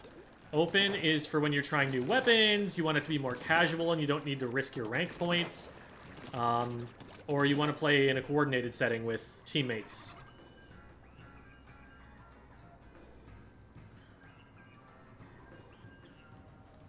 They're very different purposes, and it's very good that we have each of them separate. Because, like, I want to be able to play ranked modes on a new weapon and not risk just, like, having to basically throw games because I'm playing a weapon I'm not as good at, right? When Splatling players want to work up their chargers, they don't have to just completely sacrifice their rank. Learning a completely different... Wow, that is a bunch of people who are in the stream chat right now. Both Serapha and Magic Mango.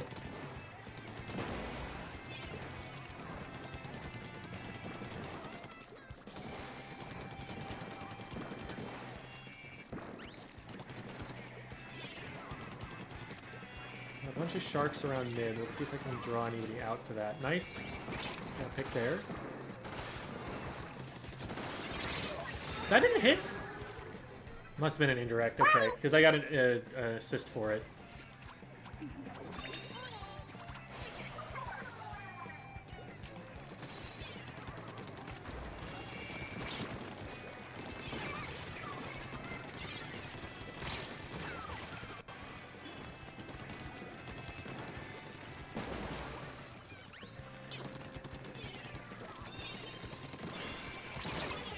See, that player on the right is not in position to do anything about our push. And so I just kind of went like, well, let's see if they follow me here. If they do, then they're out of play.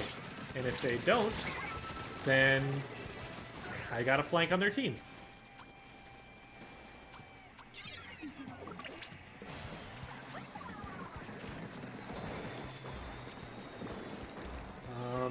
I don't want them to just drop over on the left here and have free reign. Nice, okay. That's a delayed wipe. So we get that, and then we just have to worry about the Flings or Roller. Careful, Draco.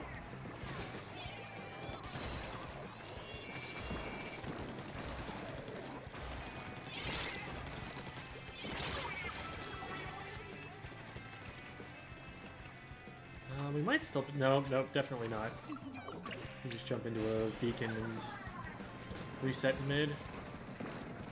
We're 2 down as well. Oh boy, that's a lot of paint.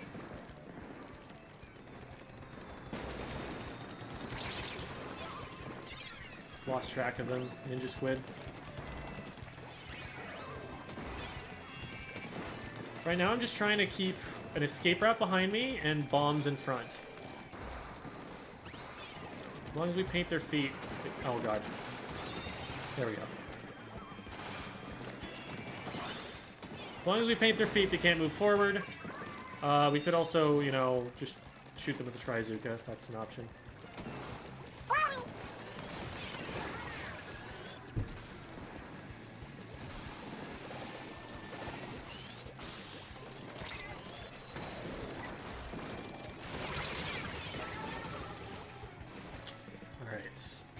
I'll take a push to 17. I think that's pretty good. Oh, Draco. Let's go. Flanking Charger. Hidden Dragon. Good Draco. Oh! That's a person. That's another person.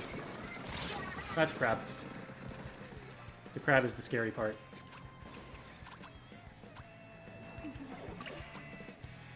I'm just gonna jump out and swim out left just to be really safe.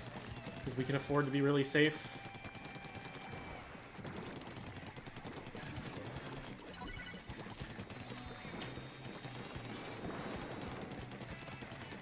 It'd be nice to have special for this coming engagement.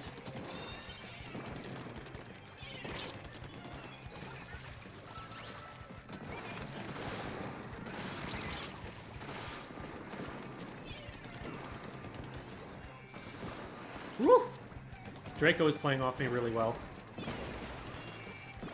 They're kind of seeing what I'm planning on doing and following up on it.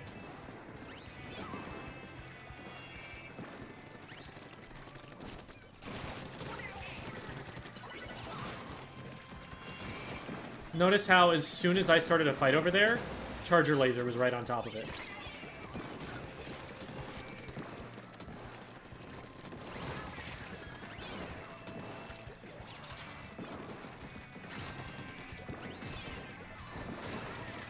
Oh, I think they accidentally just, like, detonated that bomb on their teammate using the crab tank. I wasn't expecting that to get anybody. I was just trying to threaten the crab tank with it.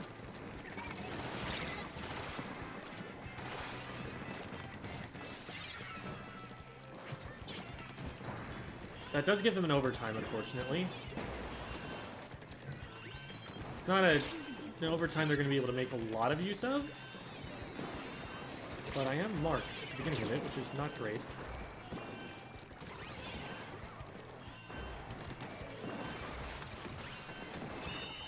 There we go, yeah. That's really hard for them to push out of. They have to drop over some ledges that are really scary. Is it possible to snipe the Inkling on a crab tank from the front using a charger? Yes. It's a very precise shot. GG, Mango! And Serapha.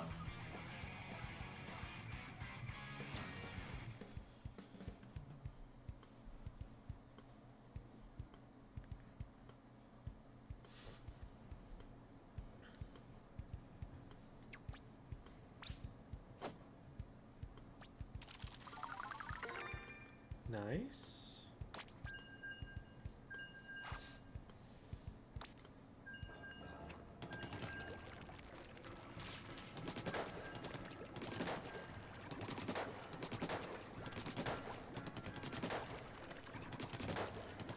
Draco is also a competitive player, in case I hadn't introduced them. I've been a Charger main for a long time.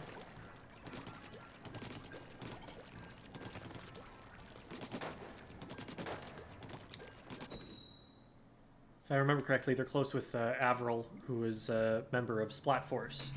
Splat Force is one of our, like, sister teams, a team that we scrimmed against a lot as the Gorillas.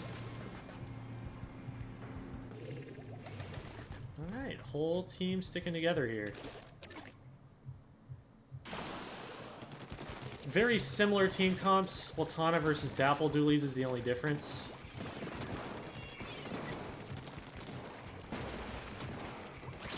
We clumped up a bit there, which is a little unfortunate.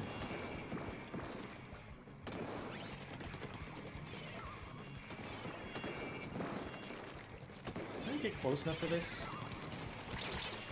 Nah, that's not safe at all. I should die. The fact that I didn't is entirely out of my control. Okay, that's nice. That's two.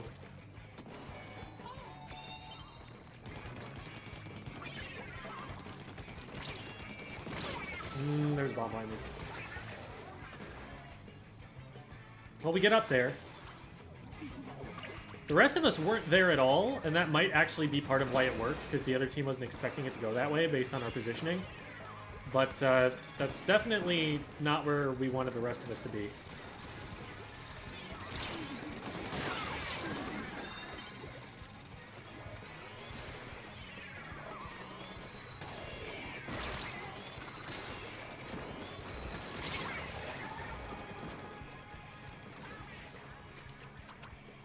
That corner is hard to get past, but 28 is good points. Okay, we got Andrew's gonna go flank. Couldn't get away from that in time. They were in range already. Mesmer's gonna die because he's engaging outside of his range. I think he actually rolled away from them, even though that put him out of range.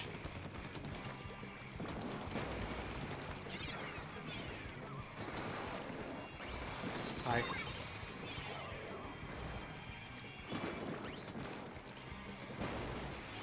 Where's this leader? Okay, we're not gonna get anymore.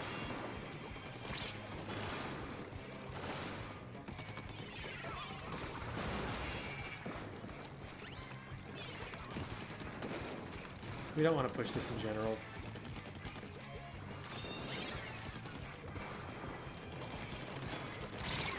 Oh, well played by their teammate.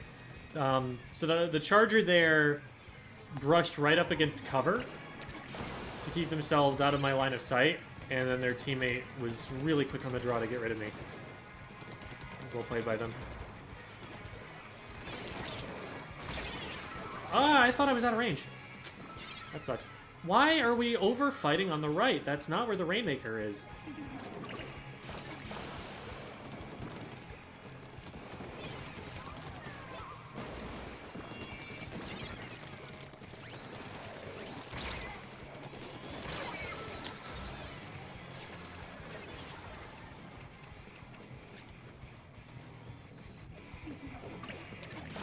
We might be able to stop this.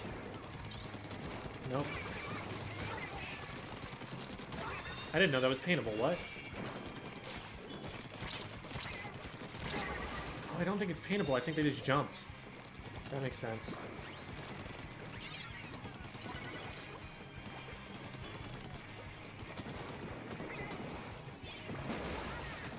That's one of them down.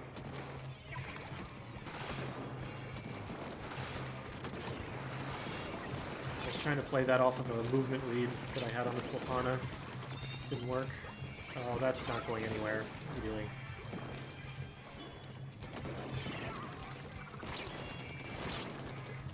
Had no support with him whatsoever.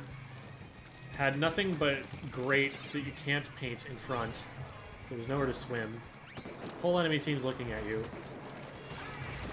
It's just like no advantages to work with there.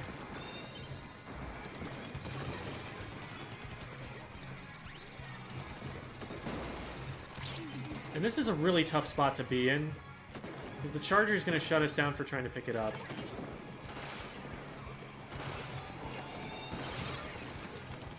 I can't reach that with a Trizooka. That might be, honestly, one of the bigger reasons I think that Elite's doing so well right now, is specifically that a Trizooka cannot reach it.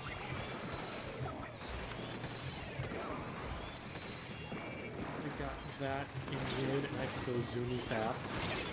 Unfortunately, the Inkvac ran out right as I got there, so it was no longer protecting me.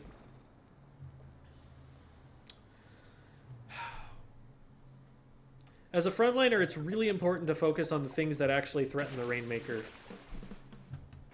And it felt like there we weren't bombing the places that we were actually going to be threatened by. Man.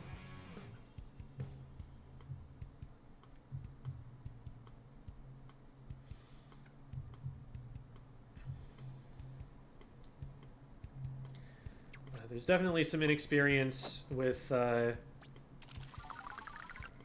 some of the frontline teammates about rotating for where the Rainmaker's pushing.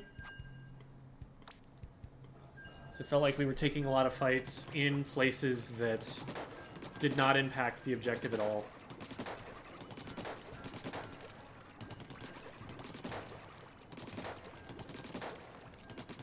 And like the result of those fights is not important, because by the time you're actually able to move yourself to a place where you're relevant to the objective again after getting that pick, they've probably got like 2 more seconds and then they're respawned in. Like, it doesn't really remove them from play for very long. And in the meantime, you're leaving your teammates who are playing the objective at a numbers disadvantage. So, does the Rainmaker even make rain? Yeah, there's kind of an image of it raining down from the shot as it flies forward.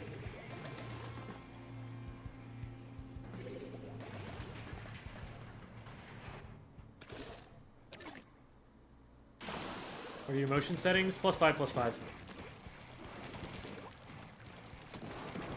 I think you can get away with most sensitivities.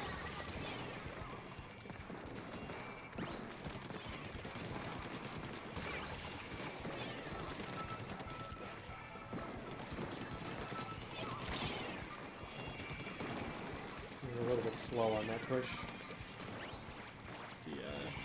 dualies I was, or whoever I was fighting. I think it was Zap.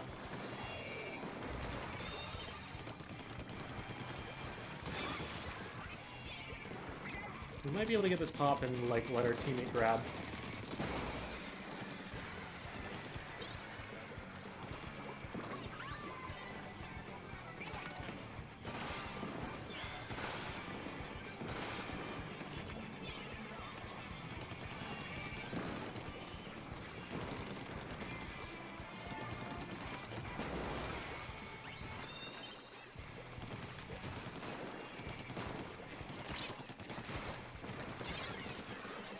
The reason I'm backing off there is that I recognize we're at a numbers disadvantage going into that, and that the Rainmaker will probably die. And this way, I can paint for it a little bit and let it go just a little bit further, but I don't have to die for it myself. I should have had those shots. That's unfortunate.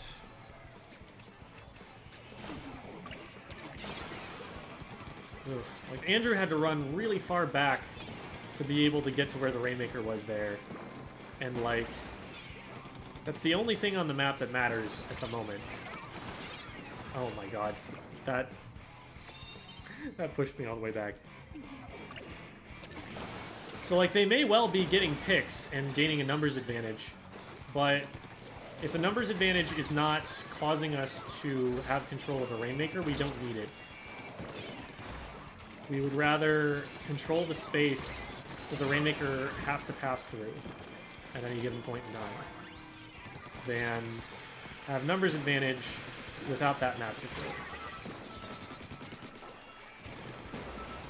Doesn't necessarily take numbers advantage to push the Rainmaker, but it does take enough map control over where the Rainmaker has to pass through.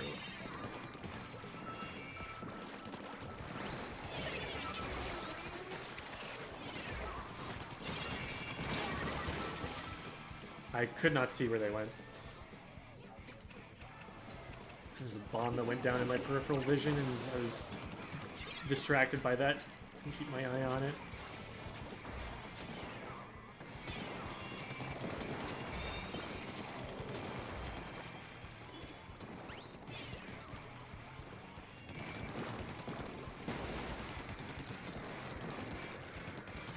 Like, see how difficult I'm making it for them by just sitting here? They haven't been able to move an inch. Even though they had numbers, they had Rainmaker. I just took away the places they needed to stand.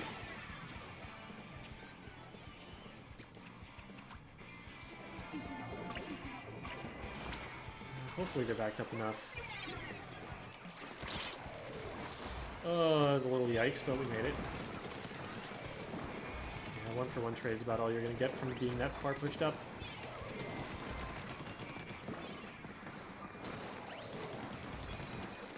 Ooh. Can I hit that? Yes, I can.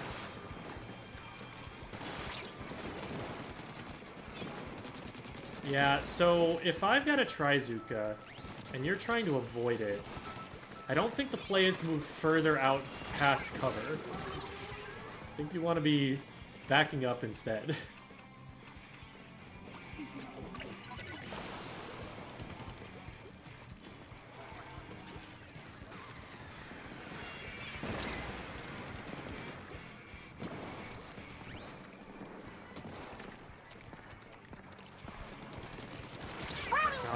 Okay. Wasn't a good fight for me to be taking, I don't think. I just got greedy because I was like, I know where they are and they don't know where I am. I need more of an advantage than that. So here we're just going to throw a bunch of bombs until that happens.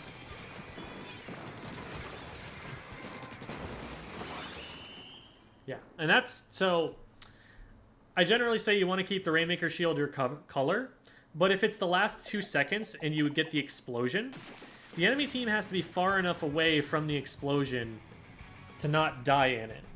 So unless it's like behind cover or something and they can just use the cover to survive and then pick it up in 1 second, if you get the explosion to happen, that's not the worst thing.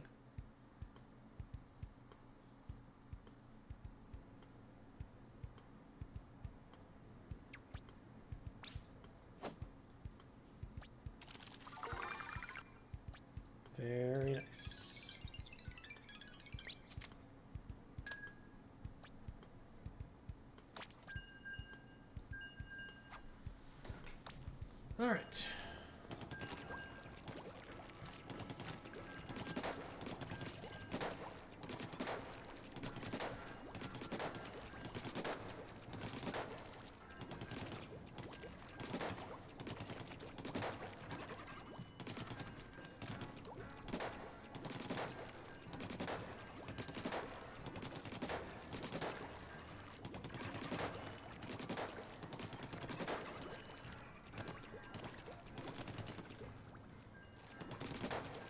Nice shot, thank you.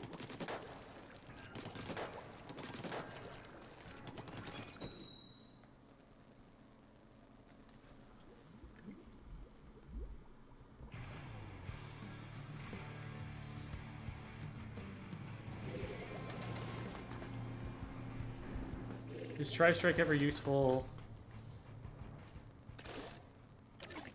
Yes, you just need to aim it well, and that's what people are probably struggling with early on, even at high level.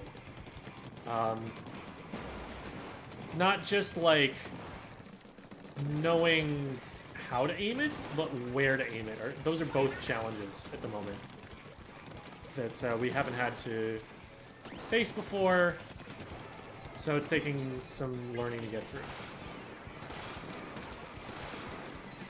Okay, they got out of our way. We can take this and go. I definitely should have let one of the backliners take it, but it's okay. We made it here, and we survived, and now we can frontline our way forward.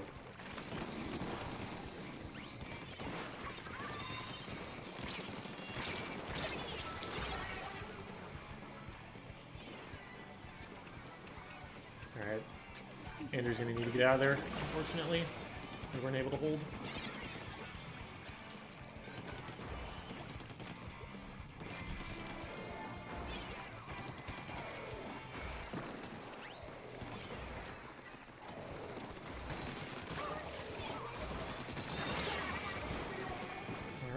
That should buy us some time.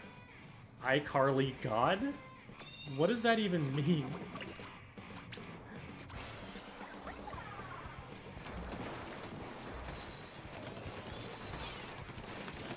Is it like in Simpsons where, like, God is just canonically a character in iCarly?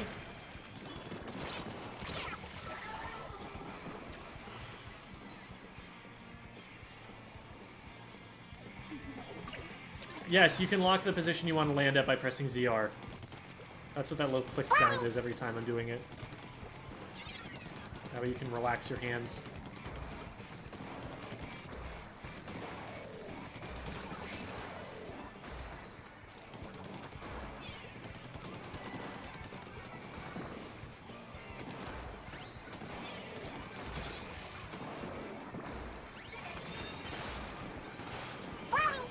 Ooh, let's go.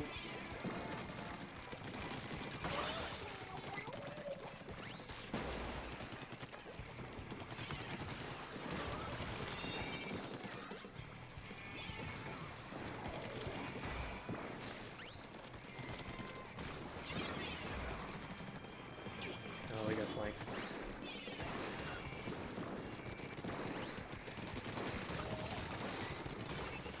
Oh, I'm surprised I didn't get that. I left literally thinking that I had fired enough shots at them.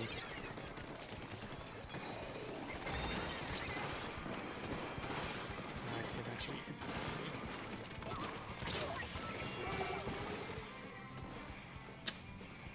I definitely could have been more impactful once I got under there. There were a number of mistakes that I made in that position.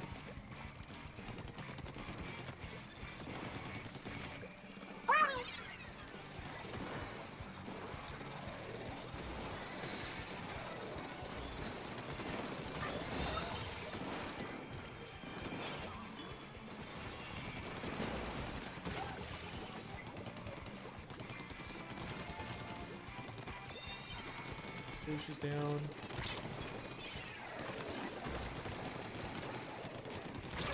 That was really weird looking.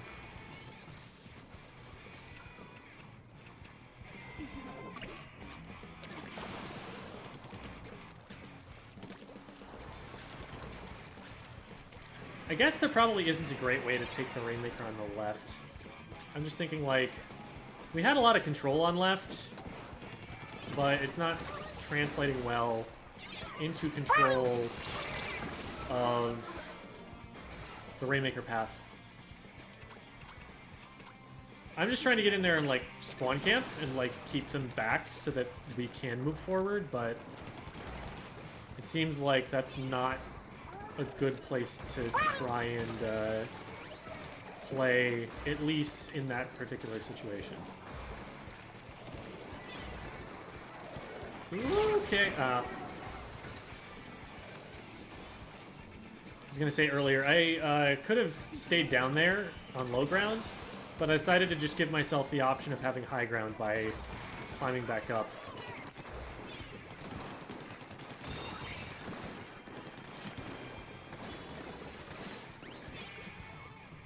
And from here, we just bomb so that they can't come close enough.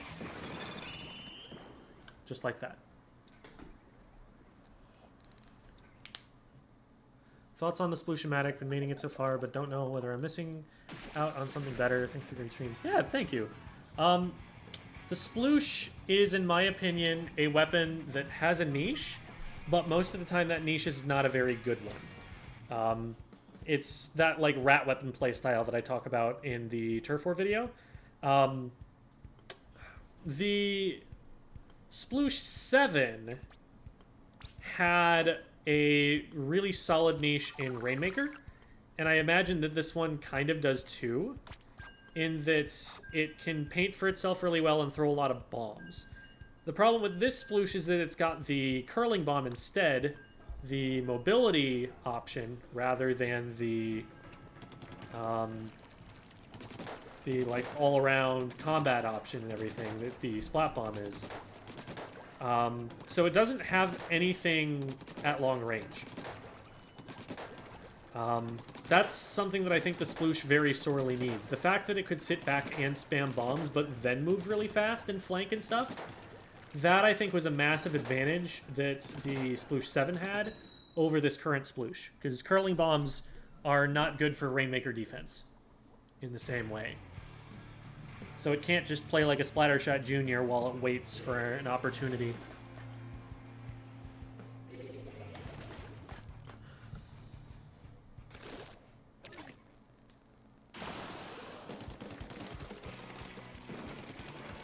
Oh, my mistakes on the spawn camp. I wasn't doing a good job of collecting information on the enemy team, so I wasn't sure exactly where they were coming from. I missed a flank in the meantime when I could have been checking map.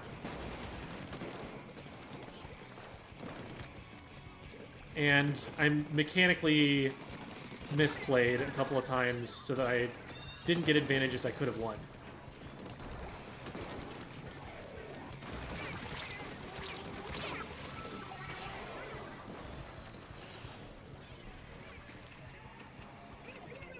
Where's the Rainmaker going? They're not going. Okay, now we're able to go. Looks like they were getting stopped or something. I'm not sure, because somebody was like spamming this way, but I was like, wait a minute. From that position, they might be getting shot at. They might not be able to go that way.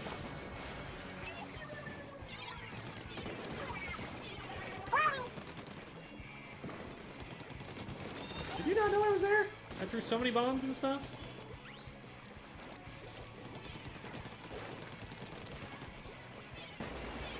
Where's this machine going?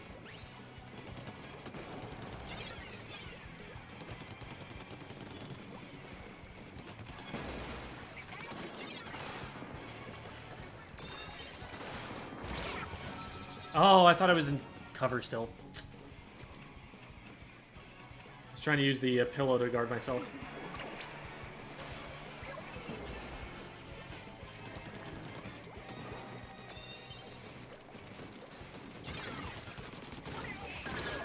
Oh, good trade, good trade.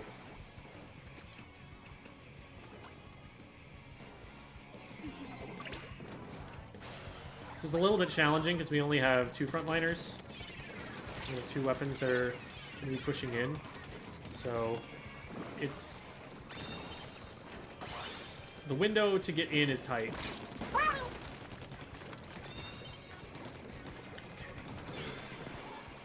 them do that because they got there faster somehow. There's someone up there, and I do not like where I am at. Ah. If I hadn't gotten my feet painted by that one shot, I would have been out of there. Okay, 33 is good, though. We'll take 33. That's a checkpoint and then considerably more. So we have to screw up a number of times to let them have that.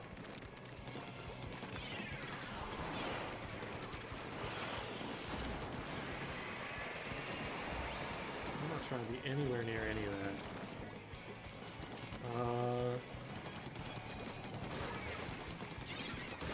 There we go. I'm going to try and drop off this way. Take it first. And now they're not going to have that option.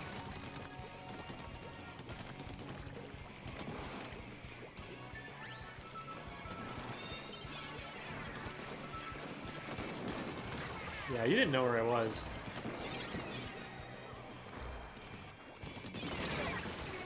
I'll take 2 for 1, I guess. Maybe I shouldn't.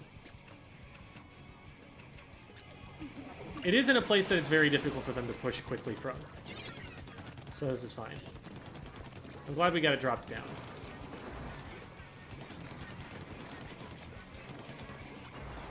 Where is it going? I'm not sure yet.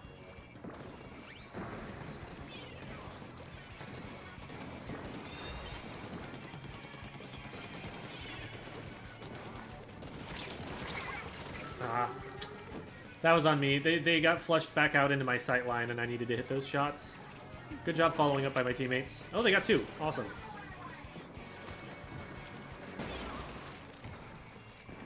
The machine did play that very well once they realized the spot they were in.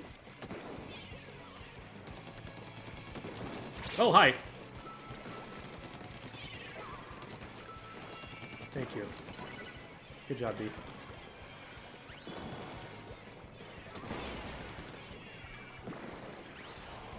Somebody over there? I think it's back up. Okay, they backed up over there. I think I got an angle on this. Yep. Ah, let's not.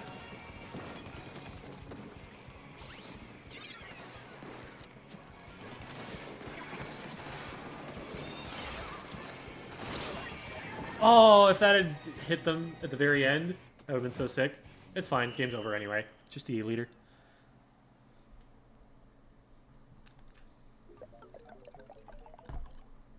Yeah, we played that well. Pushed to 33 with double backline. I'll take it. Makes it really difficult for them to push into us afterward.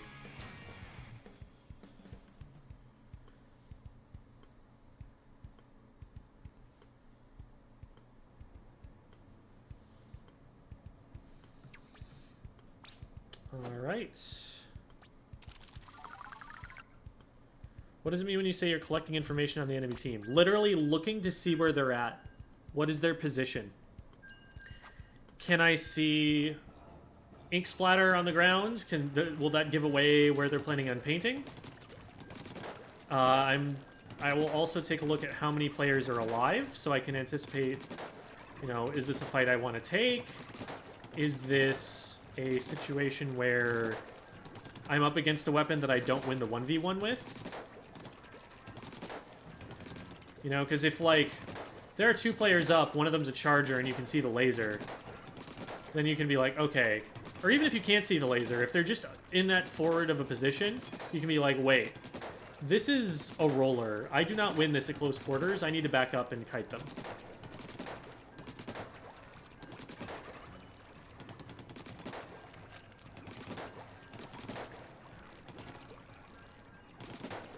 Thought K-Pro was meta. It was meta. Years ago, yes. Right back when MPU was introduced.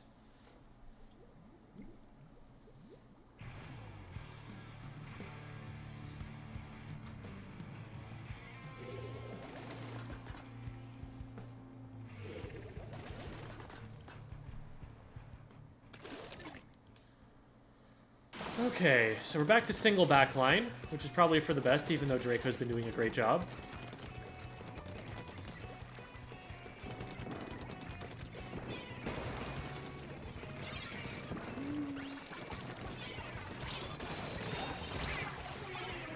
take that.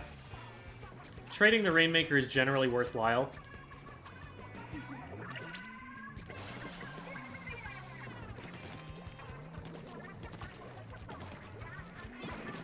One of the most worthwhile trades that you can take in the game.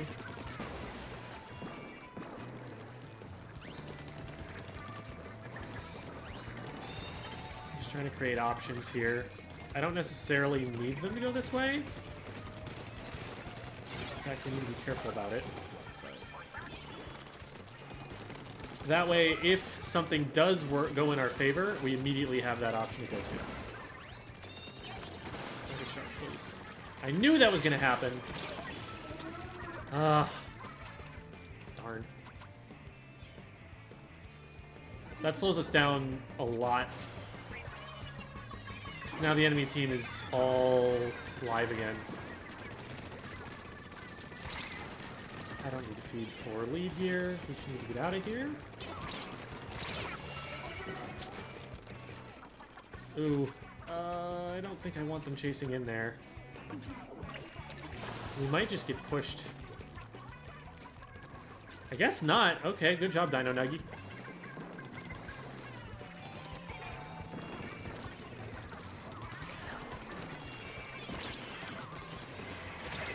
What? Oh, okay. That's fine. We follow that up. Ooh, careful on the right. There's nobody on the right to defend it. Okay, whew. A little spooked there. We had Dino Nuggy going left, and it looked like that was where the push was going to be strongest.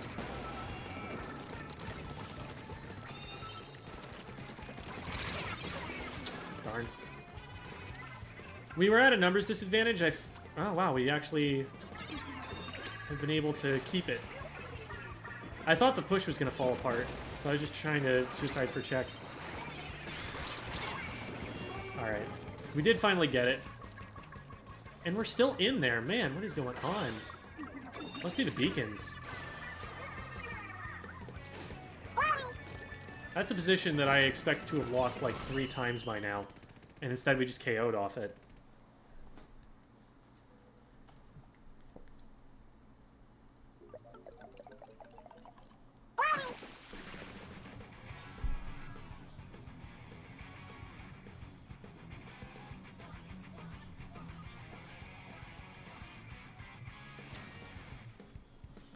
Yeah, the matchmaking is very weird right now.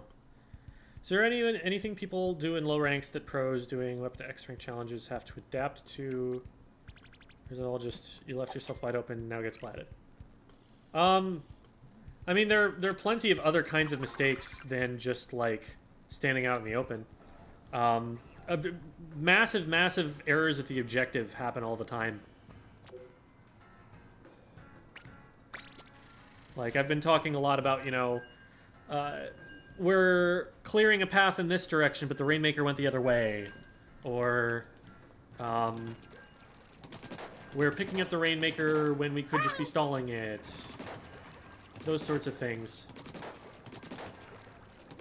In B rank, you're gonna see, like, at least this was my experience in Splatoon 2. You're gonna see a lot of players just clump up on the tower in tower control.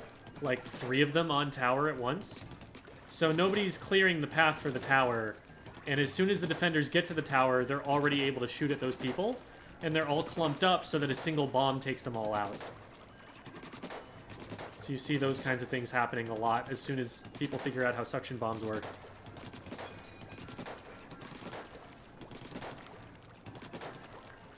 So, like, there's a wide variety of different things that I see.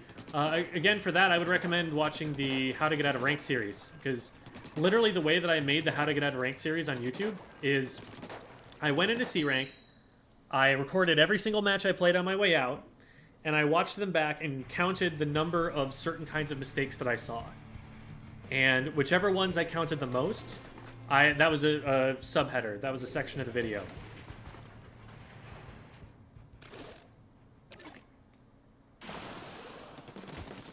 Relatively balanced comp.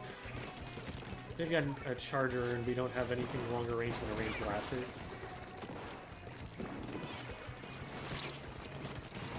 Port Mac is a bucket one trick. Plays competitively.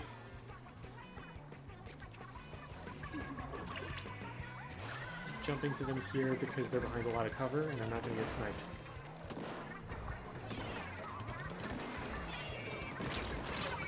Ooh. I thought I was out of range of that. We need a lot of pressure being put on that charger, and it's very hard to get in range of them at that angle. Like, truck is just a really strong place for them to be standing. They're Inkvacing, they're Inkvacing. That means they're not shooting you. I'm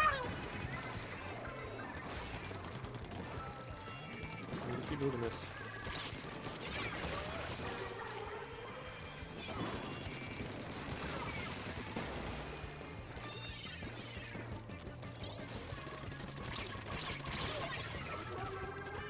Not quite there, but we got some more points and we got lead.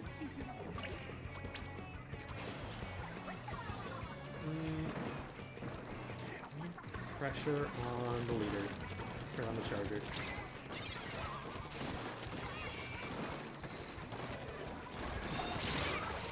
I'll take that.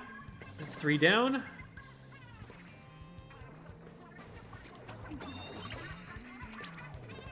Taking it right. We've got that area cleared out. We didn't move with it, and so it just dies as soon as it goes there.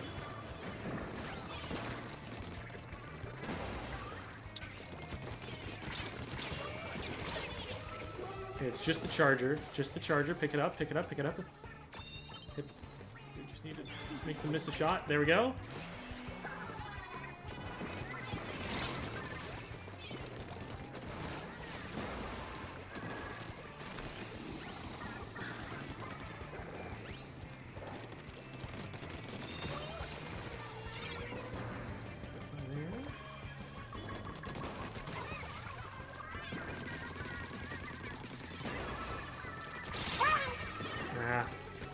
I probably could have played that slower. I just wait for reinforcements to show up. It's not going to reset that quickly. Someone's right around here. Decided not to. I don't like being cooped up here. I'm just going to back up.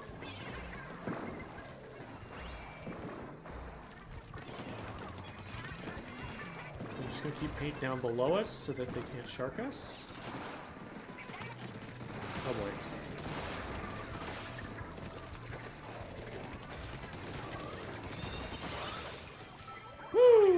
Well played.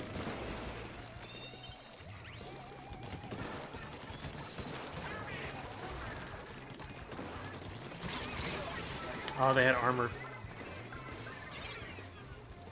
That is a really good inkjet spot. Unfortunately, it's going to get camped.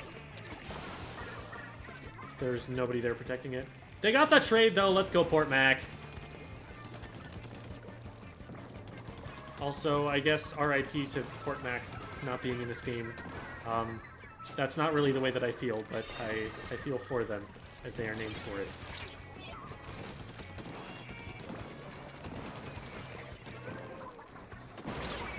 Oh, I was paying so much attention to the roller, did not even see I was being targeted. Good shot. Oh no, there's another one down. That might be a little dangerous. They do only have a minute, but they don't have to get that far. Woo! Okay, we get out of there. We are out of there.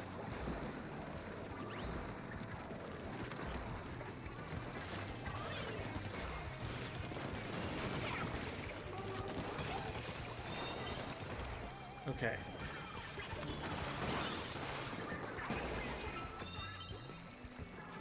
Wow. All right, we played that really well.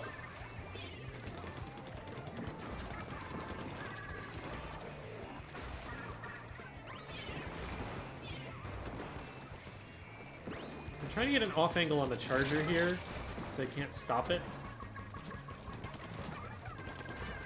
Well, I mean, if I distract the frontliners and take their attention away from what it should be on, then that works too. Nice. All right. That was a good game.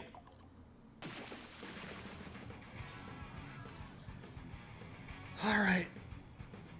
That brings me to 4 hours in, which is how long I said I was going to stream. And I think that's the end of the ticket too, isn't it? Isn't that 5? Maybe I'm misremembering. Oh no, we already finished that ticket, but that is where I'm gonna call it for now.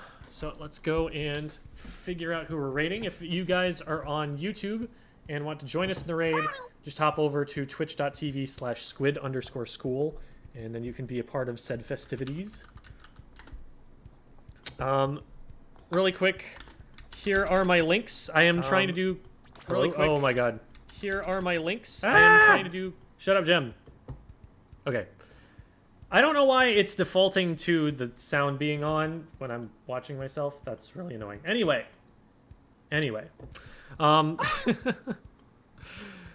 Those are my links. I am trying to do content creation full time.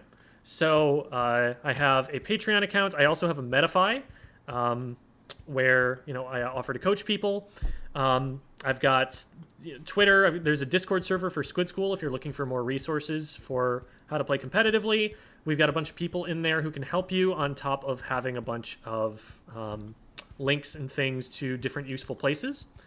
So check that out. Also, of course, I've got content on YouTube and TikTok. That's probably where you found me from, and I'm on Twitter. So all of that stuff is on the links. So there's all of that if you wanted to check it out. Really appreciate the support as I try to make this a bigger part of my life. So, having said all of that, let's go and say hi to Undershirt Man, who is currently streaming. School's out, everybody. In 5 seconds. And then there's going to be a bell, and we're going to be like, yay! Ding-a-ling-ling-ling-ling-ling, yay!